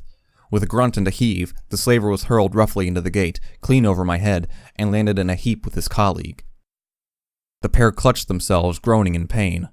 Even as they attempted to stand, the first nursing his rapidly bleeding head, number 6 was on them. His forehead collided with the first target, the sound like 2 rocks colliding. The slaver dropped unconscious. Number 6 reached out, dragging the second one over, and began beating their head off the wall. A sudden, damp-sounding crack signaled the end, and his agonized cries promptly ceased. Almost as an afterthought, wiping the sweat from his brow, number 6 raised a hoof and stamped it sharply on the unconscious buck's neck with enough force to... I felt sick. I'd seen ponies beaten all their lives, but this was different. Slavers beat to intimidate. This pony had simply been killing them. In the carnage, the stallion had taken 3 slavers apart in less than a minute with nothing other than sheer power and ferocity. Brute force at its most simple, without even a thought. No, that wasn't right. Even as I watched him now, his eyes flicked to and fro. He was thinking. He was older than I guessed, his face bearing the look of one who'd been through all this before. There was something calculated about his expression as he watched and listened. He was observant and clearly experienced. Suddenly, why I'd been paying such close attention to the arena and its combatants earlier made sense to me. Part of me wondered how he would have fared against that zebra. Agility and precision against deliberate fury and power, until I remembered I would have been dead before I knew the outcome. I wasn't sure which scared me more, although looking at those mismatched and bloodshot eyes turning to glare at me, I reached a decision pretty quickly. "Don't kill me too!" I shrieked at him, backing away toward the gate, eventually pressing my back against it to stay away from the huge earth pony. "I'll stay quiet, please!" He simply trod over to me, staring down. By the goddesses, his face was streaked with the blood of the slavers he'd killed, the lines dripping off his muzzle oddly following the contours of his dyed coat markings. His face sunk to look me in the eyes. I found I couldn't even blink as I met his gaze. That one bloodshot eye of his seemed to twitch before he drew himself back, grabbed my jerkin in his mouth, and swung me to my hooves. "Come on, Pipsqueak," he grunted the words quickly, heading for the door. "Tag along and maybe you'll get out of this alive." Surprise rang in my mind. I guess I didn't really have a choice. The back area of the pit was an absolute chaos. Even just outside the door of the gate area, I witnessed slavers lashing and threatening slaves with whips, guns, and battle saddles. The slaves were not going quietly. Even as I crept out the door in number 6's shadow, I saw one slaver pulled down by 4 weakened laborers. They'd floored him with a magically hurled sledgehammer. Gunshots rang out every few seconds, causing scattered yells to break out, and waves of fleeing slaves to rush down the hallways. Number 6 didn't appear fazed. He glanced around before picking a direction and galloping off. I struggled to keep up with his long and determined stride. Diving to one side or the other, my gallop was nervous and unbalanced. What was I doing? The slaver had told me to stay put. The little slave in my head screamed at me to stop, that my masters wouldn't appreciate this. Weapons strewn on the ground, liberated from a small armory, were being snatched up by any pony that could reach them. Slaves unable to grab one in time were arming themselves with tools and the occasional bits of furniture. I saw them trying to break into what I knew was the armory where all the pit's most lethal weapons, like firearms and magical auto-axes, were kept. My senses were assaulted by screams, explosions, and the heavy scents of gunpowder and sweat. I slipped in a few puddles that I was sure were not water, and tried not to think too hard about what it had really been. Ahead, a slave and an overseer of the pit came tumbling out of a doorway amongst a fiery glow. Even as they savagely wrestled on the ground, I saw scraps of paper and smoke billowing out from the blazing room behind them. I held my breath and pushed through the haze, before tripping over a corpse that had been hidden amongst a dark cloud. It was such a sudden shock that I still felt my legs trying to run, even as the world rotated by 90 degrees. My lower jaw slapped against the ground with a painful rattle, jamming my teeth together. That loose tooth from this morning reminded me of its presence with an uncomfortable little shimmy in its socket. Wincing and bringing a hoof to my mouth, I glanced around before immediately feeling an urge to just stop. I saw slavers regaining control. Normality was being restored as more and more slaves were beaten, shackled, or simply shot. Before my eyes, I saw many of them murdered even though they'd already surrendered. Perhaps it was best if I just lay down and let them shackle me, and not take any chances. But no, something wouldn't let me. Something fragile but powerful compelled me to keep moving forward, like a distant, desperate, wanting voice from within that I'd never noticed before. The feeling in my heart was still too strong. The bonds were heavy on my conditioned mind, but I'd now been shown that it was still possible to stand up from all this. I turned and galloped after number 6 once again, seeing that he'd plowed ahead without waiting at all. Several slavers had tried to get in his way. Their mangled forms now lay in his wake. He was up ahead, diving down a side corridor. For a second I wondered why, before I heard the clatter of griffin talons on the floor around the next bend. Silently thanking my ears, for once in my life, I dove into the double doors of the corridor after number 6. To my great surprise, he was right beside them, slamming them shut the moment I was through. I fell against the wall, my sides aching and, well, everything else aching too. A sick and beaten little pony like me couldn't run too well. Behind us, the griffins ran past, their talons making an all too obvious clatter. Given a chance to breathe, I looked up, and up some more, at number 6. Why are you helping me? My voice was weak, panting, and hoarse. Why not? A deadpan reply. You're not one of them. You don't have the killer instinct in your eyes. I know a place where you'll be safe. Or, well, safer than you probably are in whatever pit they have you. Tag along if you want, kid. He narrowed his eyes, leaning down closer. But I won't slow down. If you fall behind, you're getting left. I have to... He stopped, his eyes glancing away down the hall before returning to me. Somehow I got the impression he was only covering for having said more than he wanted. All the same, I nodded. Perhaps what he had was a little rebel outpost in the train tunnels of Philadelphia. A way to get in and find other ponies to escape with. All of us together. Only there was one monumental obstacle to overcome. Going with him meant defying my master, if I wanted to escape to wherever the stallion wanted me to go. Thoughts clashed in my head as I watched the stallion creep forward, warily glancing around him with that same pragmatic look as before. I was a slave. What was I doing with all these thoughts in my head of escape, freedom, and dreams? Even my cutie mark was a set of manacles. I wasn't supposed to be away from this. But try as I might, that imagery of the little unicorn mare showing such defiance and escaping to the sky just would not go away. The freedom she'd had in the air, to be able to fly. Taking a deep breath, I turned, pulling my jerkin a little tighter about me, before trotting after number 6. If I wanted out, then I guess I'd have to follow him and show that I was willing, and show myself that I could break these chains. Briefly, I wondered if a cutie mark could change. That'd be nice. Perhaps a sketchbook on my flank, or a bird flying free. We began moving again, passing staff offices of the ice rink and pausing only to check doorways. In truth, the back area wasn't particularly big. However, ruined walls and collapsed ceilings made much of it more like a dilapidated labyrinth. Truth be told, I wasn't feeling particularly safe. Even if I managed to get rid of the terror that my companion struck in me every time I saw him, there was a greater concern in my mind. It was the fear of Whiplash, my master, appearing and dragging me back to receive punishment for my defiance. This is the way. I blinked on reflex at his voice and didn't reply. Somehow I had an imaginative vision of number 6 turning and breaking me in two for disrupting his own escape. Whatever drove him, it was intense.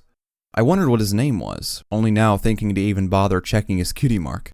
Whatever it meant, it wasn't cute. His massive body bore the mark of a battle-scarred and rusted shield splattered with blood on either side. It made sense, I thought. He certainly was battle-scarred himself. His dyed coat bearing those sharp tribal symbols were matched only by the twisted wounds he carried. My mind wandered on the shield's significance before settling on the obvious. He was certainly as tough as one to survive all of that. I saw blood splattered across his sides, some of it his own.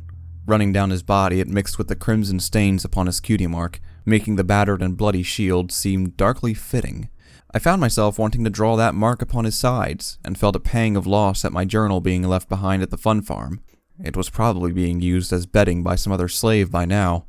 Even with that unicorn saving my life, I doubted I'd see that picture of my mother ever again now. Once again I felt little tears forming in my eyes. Sometimes I really wished I didn't cry so much in front of others, but it was like an unstoppable and instinctive reaction. I'd almost walked directly into number 6 without thinking. He had stopped, staring at the doors in front of us. One was a standard office door, the other a fire escape to the outside. A temporary leap of hope came to my mind as I imagined us sneaking out and escaping under cover of the madness I could still hear outside. Yet, reality came crashing home.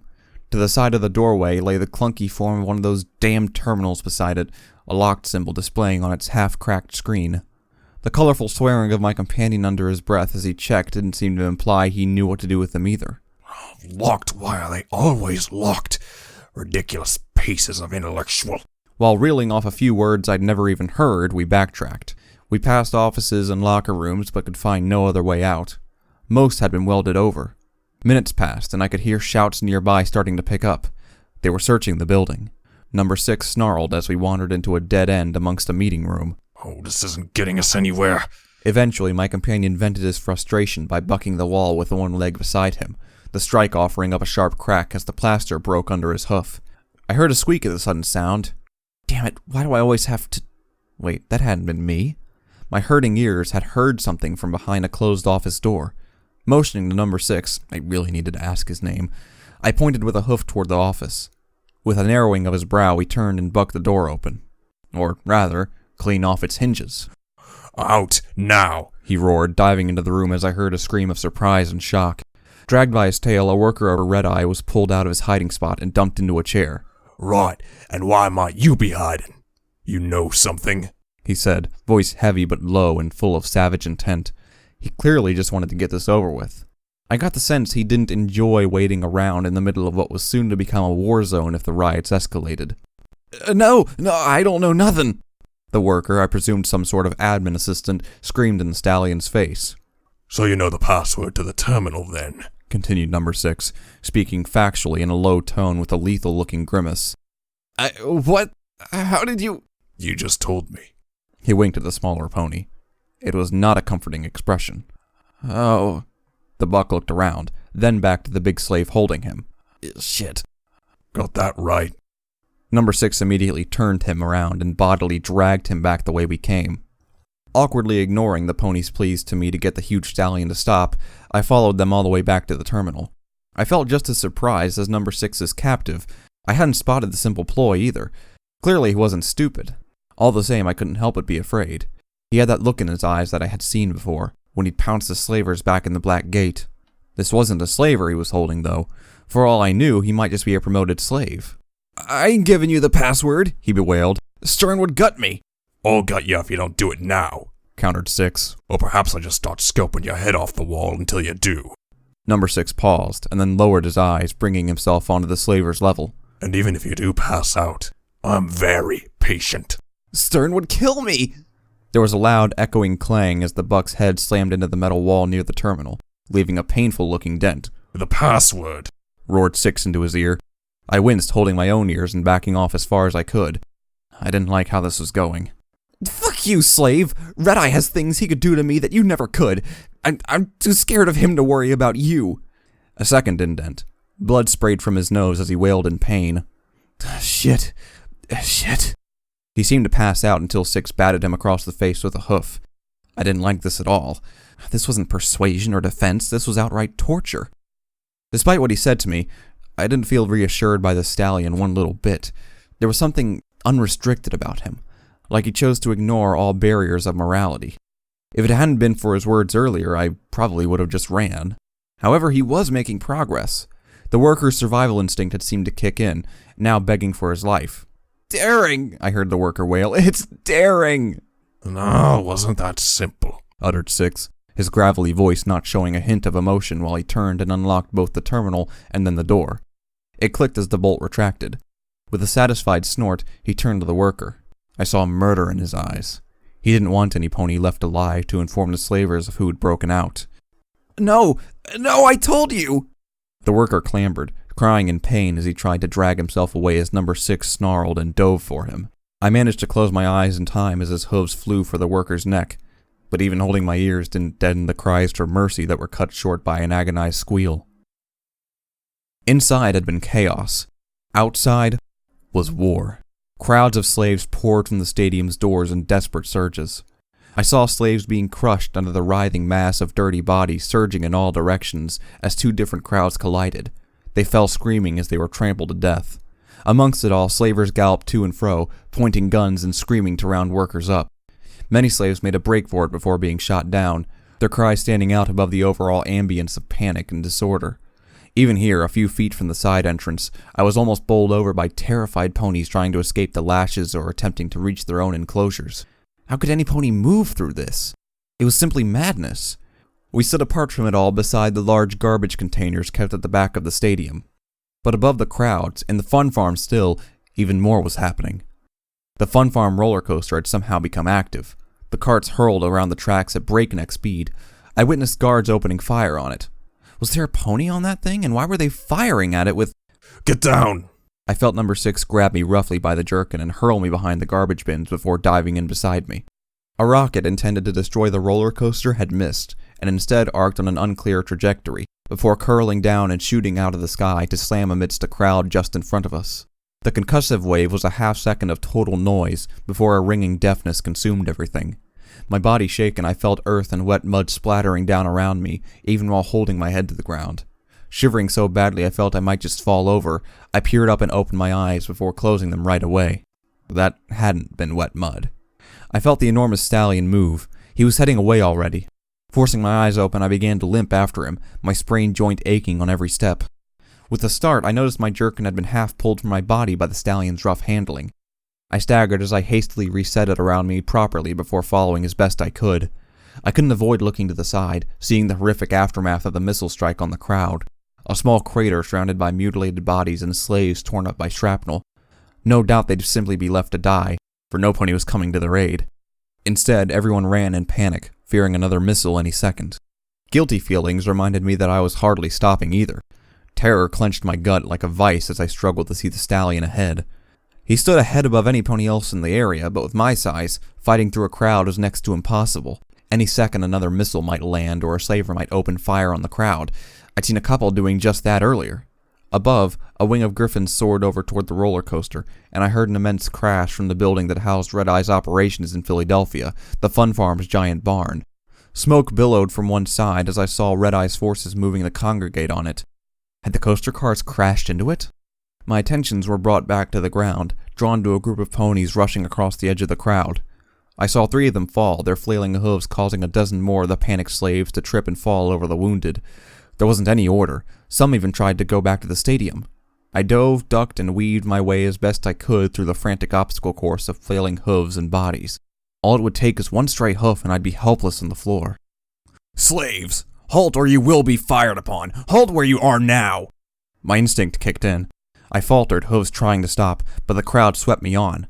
The air was filled with screams, shrieks, and angry cries of bitter ponies trying to push their own way through. A young stallion nearby clutched a lifeless mare, wailing and crying over her, the young pony trampled to death.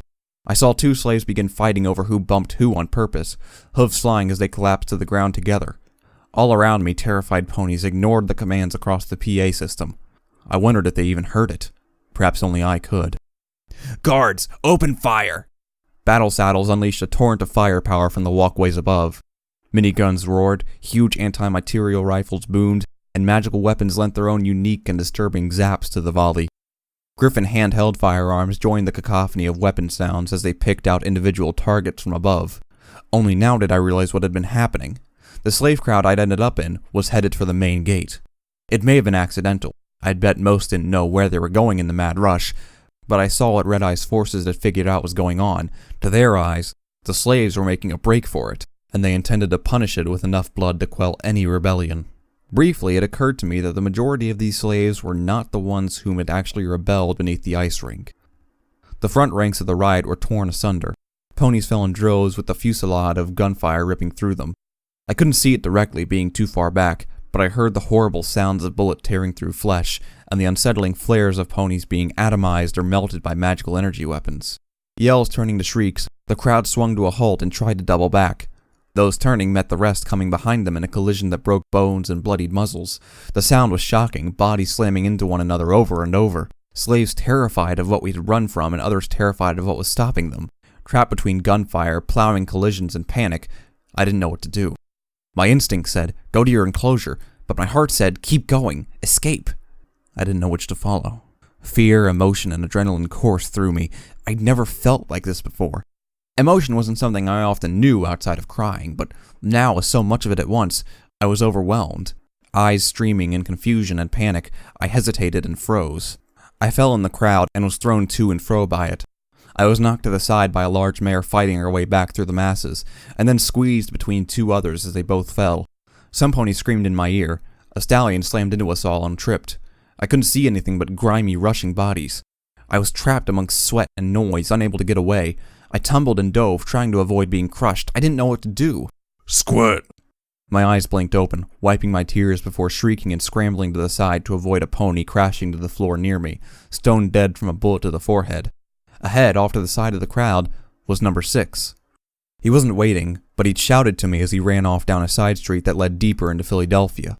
Many other ponies were also pushed to escape that way off the main road. I could see gunshots trying to take them down as they ran off the side of the main gate road. Clearly, Red Eye wanted to herd us together. There were 2 choices. One followed the stallion into whatever place he was headed for, but to get to him, I would have to charge through an area pockmarked with bullets and sizzling with magical energy. A few ponies had made it through without harm, but not all. The other was to stay here. Already I could hear the crowd quieting and beginning to falter under the brutal tactics of the slavers. I would perhaps be safe enough until led back to my enclosure. To dare, or to falter. I looked out over the gunshots raking the area. I took a breath, and then Master Red Eye's voice boomed from the speakers. Great workers of Philadelphia, cease this pointless violence. I faltered. You have made such great strides with each passing day. Did I not reward such effort with the promise of a day of rest by the break of dawn today? Yes, and hear me, know that I am not given to breaking my promises to your generous efforts. This day shall remain yours, but this trivial panic will serve none. Not you, not me, not the unity that we all dream of attaining. But most of all, not the children that we strive to take to a better place with the great effort that we together have made. I ask of you all, would the future ascension of a safe and secure Equestria be the result of panic and disorder? Was chaos itself not the hell that we, long ago, escaped from? Remember your potential, fellow Equestrians. Remember your sacrifices, and remember the generosity that we all must show. I couldn't move. His voice, my master, the one who'd paid for me, the one who owned me. And it is thus that I must ask you to return, to go peacefully to your places of rest for now. My attendants will inform every pony of when we may return to the day of rest and joy that has been promised. We've all given so much together. I swear to you it will not be long. Now go. Return with order befitting a better Equestria, and let no more blood be shed this day. The decision was made. My master had asked. Even as I felt my heart screaming at me to remember what the pit had shown me, I obeyed. His words were backed up by reinforcements arriving. Entire squads of slavers were being called in from all over the city to surround and break up the crowds. Efficient as they were harsh, they began sending groups of slaves in directed funnels towards enclosures. I presumed that they would be sorted later on. For now, Master Red Eye only wanted them safe and docile. The offer of no punishment if one ceased now was a strong one to terrified slaves. My mind screamed at me that this was wrong, and yet I ignored it. I had to return to my enclosure. My shift would be starting soon. In the background of the slavers ending the riots, I saw number 6 look back before disappearing down the street. He'd survived. I stood still as slavers ran down the lines, directing us one way and another. I don't know how long I stood there, looking at my hooves with tears still dripping from my eyes. I simply awaited my turn. You there, get to the damn fun farm. Mayor, no, not you, that one. Go back to your normal enclosure. Head down to the other side of Philly. Follow the Griffins. You. The last was me. The slaver loomed over me, who didn't, with a whip magically floating beside him. I couldn't help but keep my eyes trained on the serrated and bloodied edge of the whip itself. With obedience, I lowered my head. You go back to the fun farm, slave. He shouted over the murmurs and whimpers around us from the mass of slaves simply standing and feeling sorry for themselves. Corpses still littered the ground around us from the rows of slaves that had been gunned down earlier. I began to see the reasoning. It had been a simply practical solution to kill some in order to prevent an ongoing riot that would kill so many more in the long term. Kill some to shock more into listening, then offer them a ceasefire. It was as efficient as it was heartless. It wasn't my place to question. I was only ever the cog in the machine. In my thoughts, I didn't realize how much of a rush the slaver was in until I saw the whip raise. I said, back to your pen, you dirty little... The fun barn exploded. The building which I'd seen the roller coaster crash into erupted into flame. Its roof blew upwards. The heavy wood that made up the barn splintered like twigs. Something colossal rose from it, sending shards of wood and brick flying in all directions from a glowing sphere of magical power. It rose slowly, gradually gaining height among the swirling smoke cascading around it. Unlike in the pit, this didn't give me a feeling of hope and inspiration. Instead, it terrified me to the core.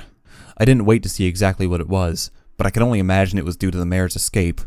Whatever she'd done, her presence had awoken some enormous powers in Philadelphia that were struggling to keep hold of her. Silently, inside, I imagined, or hoped, that none of it would be enough. Gasping, my heart thumping hard, I heard myself shriek at the sight.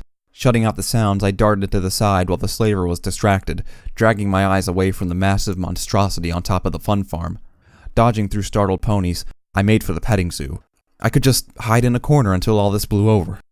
Debris rained down from on high, thrown upon us by the conflict above. Ponies began running again, slavers among them. Only this time the panic was in all directions, as they sought not to flee Philadelphia or to get back into their areas, but to simply evade the scrap crashing down from above. Huge lengths of jagged wood splintered and speared into the ground, along with hunks of metal clasping from the fun barn's roof. From the stadium to here, my mind was only beginning to catch up with the consistent onrush of activity all around me. Others scattered, but I dove into an old decrepit stuffed toy stall by the side of the fun farm roads to take shelter. Once inside, I simply shut my eyes, held my ears, and waited. Whatever forces were being unleashed out there, they were far too big for me. I was afraid. So very afraid. A second, even greater detonation set off a minor earthquake across the fun farm. Hooves clattered past my hiding spot, but I stayed put. I simply hid and prayed that none of it would affect me, even as a dust cloud washed over the stall and blew the roof clean off. All the while, my mind fought with itself between the terrified slave who wanted the predictable routine to come back, and the newly found hope that burned for something more. But old habits die hard. Hope lost. I realized that I'd faltered back there. When given the choice between becoming a free stallion and obeying my master, I'd chosen to obey. Under the chaos erupting around me, I wrestled with that fact. I thought of it all, from the optimism I'd felt, the terrified obedience I displayed, from the sight of that little mare to the horrors happening feet away from me. Lost and confused, I realized I simply didn't know what was happening anymore. Not out there, and not to me. Silence. Finally, there was silence. I didn't know how long I'd hid. Perhaps it'd been a few minutes, maybe an hour. The stuffy sky and the red haze of Philadelphia did not offer much perspective on the time of day, but when I finally crawled out, choking on dust and aching with exertion, it was quiet. The fun farm and the road outside it was littered in the aftermath. Stalls had been overturned and fences torn down by those seeking to escape the crush.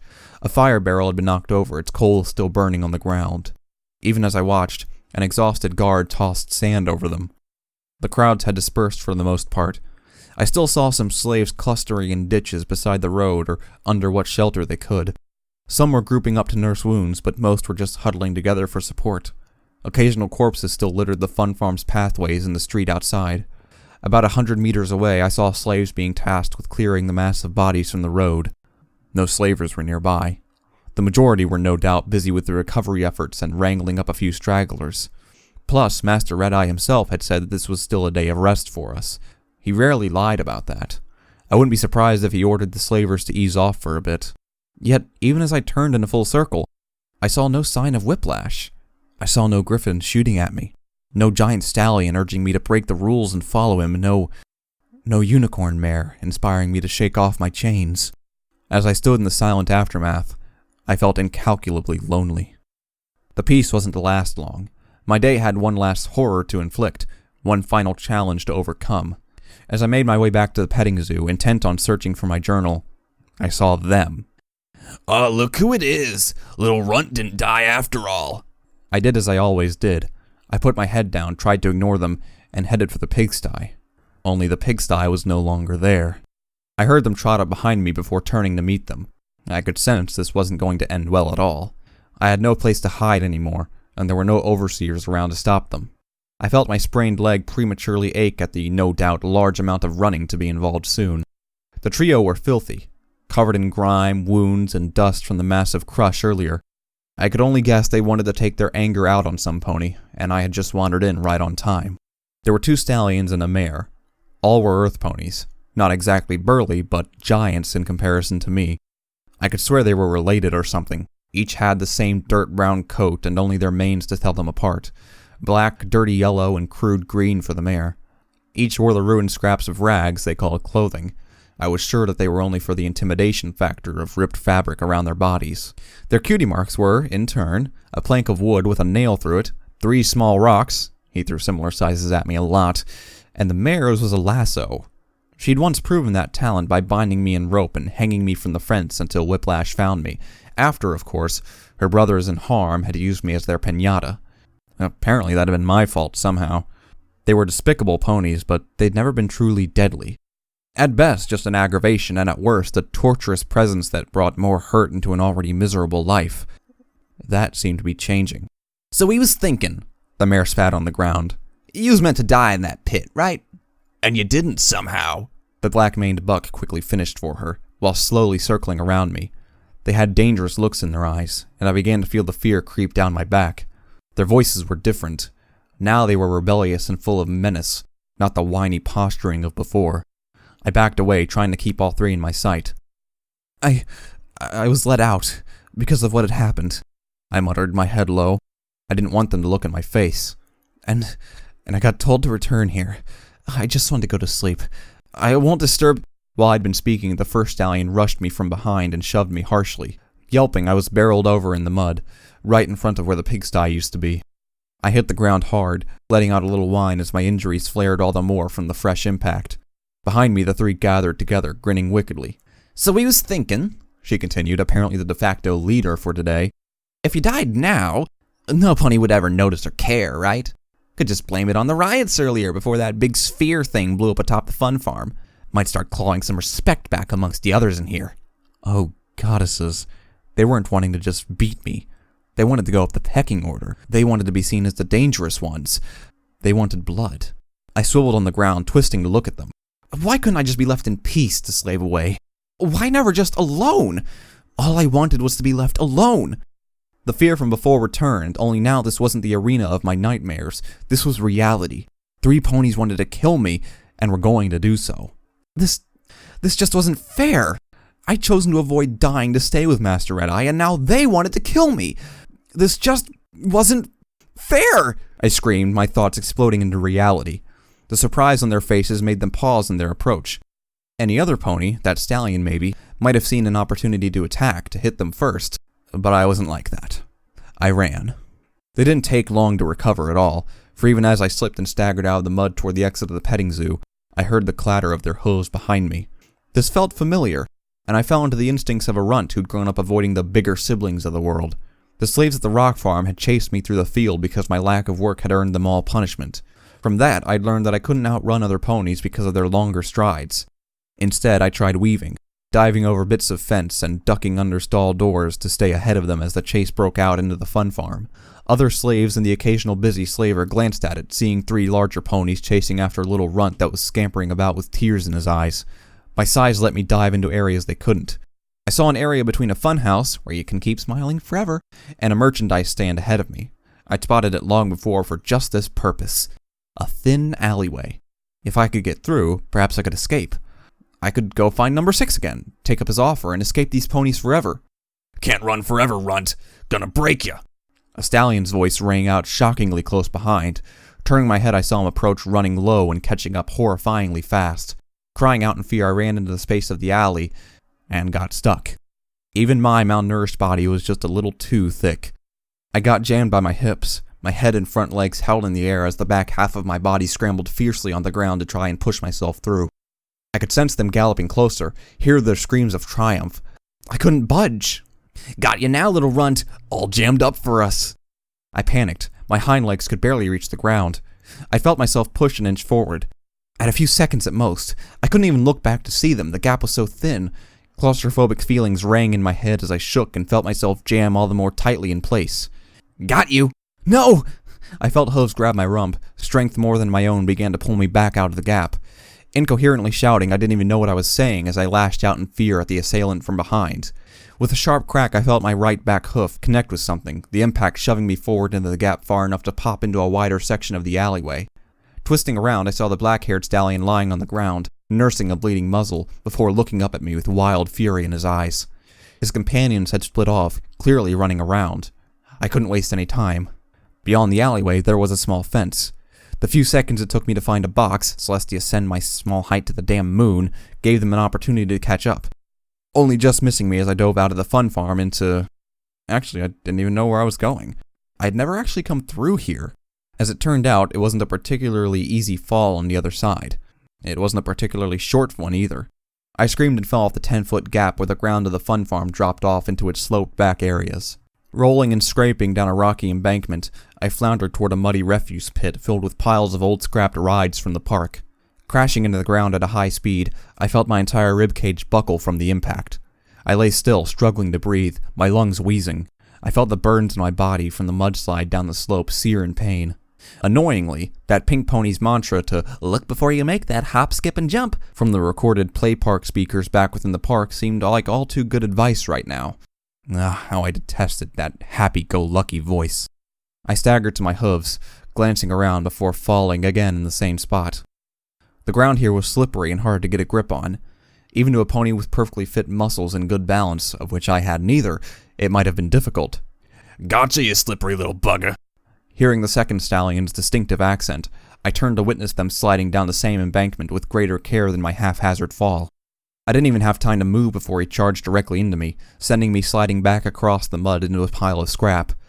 The unbalanced heap came roaring down around me, distracting the bullies as they slid their way across the mud, dodging random appliances and hunks of metal from roller coasters. It all clattered off the main pile with a sound like an ironmonger's forge being demolished. I felt a slab of metal slap me across the back of the head, knocking me face down in front of them. Well, well, well. The mare was out of breath as she reached down and plucked a broken, sharp-looking pipe from the scrap with her mouth. Guess we get to have fun now. I just lifted my weary hooves in front of me. I could run and fight no more. The exertion and mental exhaustion of today had taken its toll. My body simply couldn't bring itself to move with any urgency. Please, I begged with them. Please don't. Whatever you want. Ever since Blood and Daft took over the pens, we've been itching runt. Now they're gone, and we're gonna move in. Start clawing back some rep. The black-haired stallion snorted, stamping his hoof, clearly intent on using just them. And after that little buck you gave me, I've half a mind to return the favor tenfold. I gulped. These ponies weren't just bullies. They were gangers, stripped of their freedom to do as they wish. Their claws had been neutered, so to speak. Time to die, runt. It's been a fun few months. I closed my eyes, not even crying anymore. Perhaps I just knew that my time was up after all. Yet the scuffle of hooves rushing in to beat me into the dirt was not what I heard. Instead, a rush of air overhead grew to a great bestial roar of fire and wind. From the background it rose up, a sound approaching fast, growing rapidly until it erupted into a howl that echoed off the buildings. The gangers screamed, but not in anger. They did so in fear. I dared to open my eyes before shutting them quickly again. The entire area was cast in a sickly green. Above us, roaring through the sky, was something flying, its massive size glowing so brightly that it was like a miniature radioactive sun in the air. I'd seen one of those things before. It was a balefire phoenix, only this one was massive. It soared above us, the mere sight terrifying the gangers into staggering backwards. With a sound like a roaring furnace, it descended and passed right over our heads. The heat emanating from it made me squeal in discomfort, and I saw my attackers simply flee to escape the heat. Only the mud caking me allowed me to bear the conflagration that now arched toward a building top in Philly, one surrounded by multiple pink pony-faced balloons. Earlier had not been the end of the day's events. Something was going on up there, and I could guess who it related to. Even as I lay there and watched, no doubt along with every other slave and slaver in Philadelphia, I was in awe as the massive beast stood atop the building. I couldn't see what it was facing, but somehow my heart just knew. It was her. I was naught but an onlooker. Gaping, I watched the phoenix curve from balloon to balloon, igniting them with a scorching green balefire. I couldn't help a little satisfied grin as I saw at least a few of the pink ponies' leering faces go down in flames, never to immortally stare at me again. It'd come from nowhere, but not from me. I was just the witness, just as I had been to the mare's escape and the colossal beast atop the fun farm. I couldn't know the context or the connection between them, but what I knew was that it was something else. Something meant to wake me up from my nightmare. I lay down there for hours. The phoenix had long gone. The commotion on the building, whatever it was, now finished. I knew in my heart that the mare was gone, escaped to the outside. With allies like that huge radioactive beast, how could she not? But now I just sat in the mud. What else could I do? I couldn't go back to the petting zoo until I knew I'd be protected from those gang ponies, and I couldn't strike out alone. The guards were ready to shoot on sight. So instead, I just wandered the refuse slowly, limping and trying to make sense of the day. My mind was at war once again. Part of me wanted to avoid all this and just go back to the life my cutie mark told me I should have, a life of slavery. But the other half, mostly from the heart, could not forget that mysterious mare who defied Red-Eye in such brazen fashion, to escape to lead your own life. How could I not want that too? But what would I even do with freedom? I couldn't make sense of the emotion. From the mare in the pit to the mare who'd looked at my sketchbook, From the gang trying to kill me to number 6 murdering ponies and helping me escape with him, I realized I didn't even know any of their names. I thought back to drawing my own pictures, to wailing as I saw my mother in my own charcoal rendition. A whole day of coincidence, luck, discovery, delight, pain, and miracles. How could I, a slave who'd never dared to think for himself until today, make sense of any of this? I bucked a scrap heap in frustration, clanging my hooves off a heavy section of metal, an old strut of a long scrapped ride. It didn't move as much as I'd hoped, sending me collapsing forward into the mud. Mounting emotion welled up and I screamed, before clambering up and bucking the same metal strut again and again and again.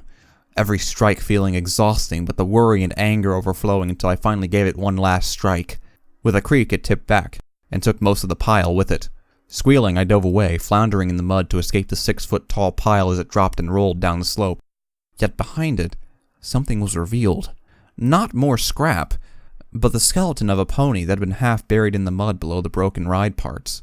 The blackened bones clattered out, knocking against my legs even as I backpedaled furiously and fell into my rump again. Staring with wide eyes, I saw it was covered in rags. It was all badly burned, most likely from the megaspells. It wasn't the first time I'd seen a skeleton. I'd lived in the wastes most of my life, but something about finding remains from those old days never felt right to me. Hoof over my heart, I tried to avert my eyes. Only something caught my attention. Around its foreleg lay what at first appeared to be a scrap of metal, but then I recognized it. I remembered that mare's cutie mark. Before me lay a devastated and wrecked version of one of those devices. With shaking hooves, I gingerly tugged it off the skeleton's leg and studied it, turning it over and over. The lock that had kept it attached to the leg was broken. In fact, it wasn't even there at all. The screen was cracked and some of the buttons were missing entirely. On the inside, I saw exposed electronics and magic crystals shattered, their remains falling out even as I picked it up. And yet, I saw a small light flickering on it. The device was still active. Curiosity overcame fear, and my excitement grew at what this could hold. I started prodding at the machine, hoofing the buttons and turning the dials. I even started fiddling with the wires, but to no avail. The most I could get from it was a sort of white noise when I hit one button, and it lasted until I hit it again. I couldn't get anything to work on it. I couldn't even read the words written below the buttons anyways. With a cry of annoyance, I threw down the hunk of scrap, the same button depressed again by the impact, and began filling the air with white noise. Something about it had just been too much to bear. All this happening to me, all I'd been through. It only took one little disappointment and some little device to tip it all over the edge. I'd only had a few hours since learning that there was more to life. I didn't even know what I was thinking, let alone what to do. I was stuck in a muddy junkyard and trying to pretend there was some way out of this. How was I meant to make sense of all this? Mysterious mares and stallions, learning to draw for my own, being within death's reach twice in one day. I was beaten, bruised, scared, bleeding, sick, probably going to die within a month. Still, they might even come back for me again.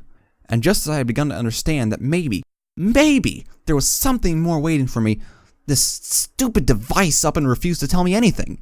I needed something. I needed anything to make sense of it all. For just one moment, I thought fate had thrown me a bone, when I thought I'd found something that meant anything, something to tell me what I was doing. I screamed in bitter frustration and kicked the device away from me with a great cry of rage. How am I supposed to make sense of all of this? I galloped over, weary and sore, shouting at the device as though it were the cause of everything. I'm just a slave. I don't have any freedom. I don't have any dreams. What am I meant to do? Just tell me. I collapsed, my head resting against it. I felt the dial twist, but I knew it wouldn't do any good. I cried into the mud, exhausted and scared. It was all going to go back to the way it was before, wasn't it? I'd missed my chance. I need someone to help me.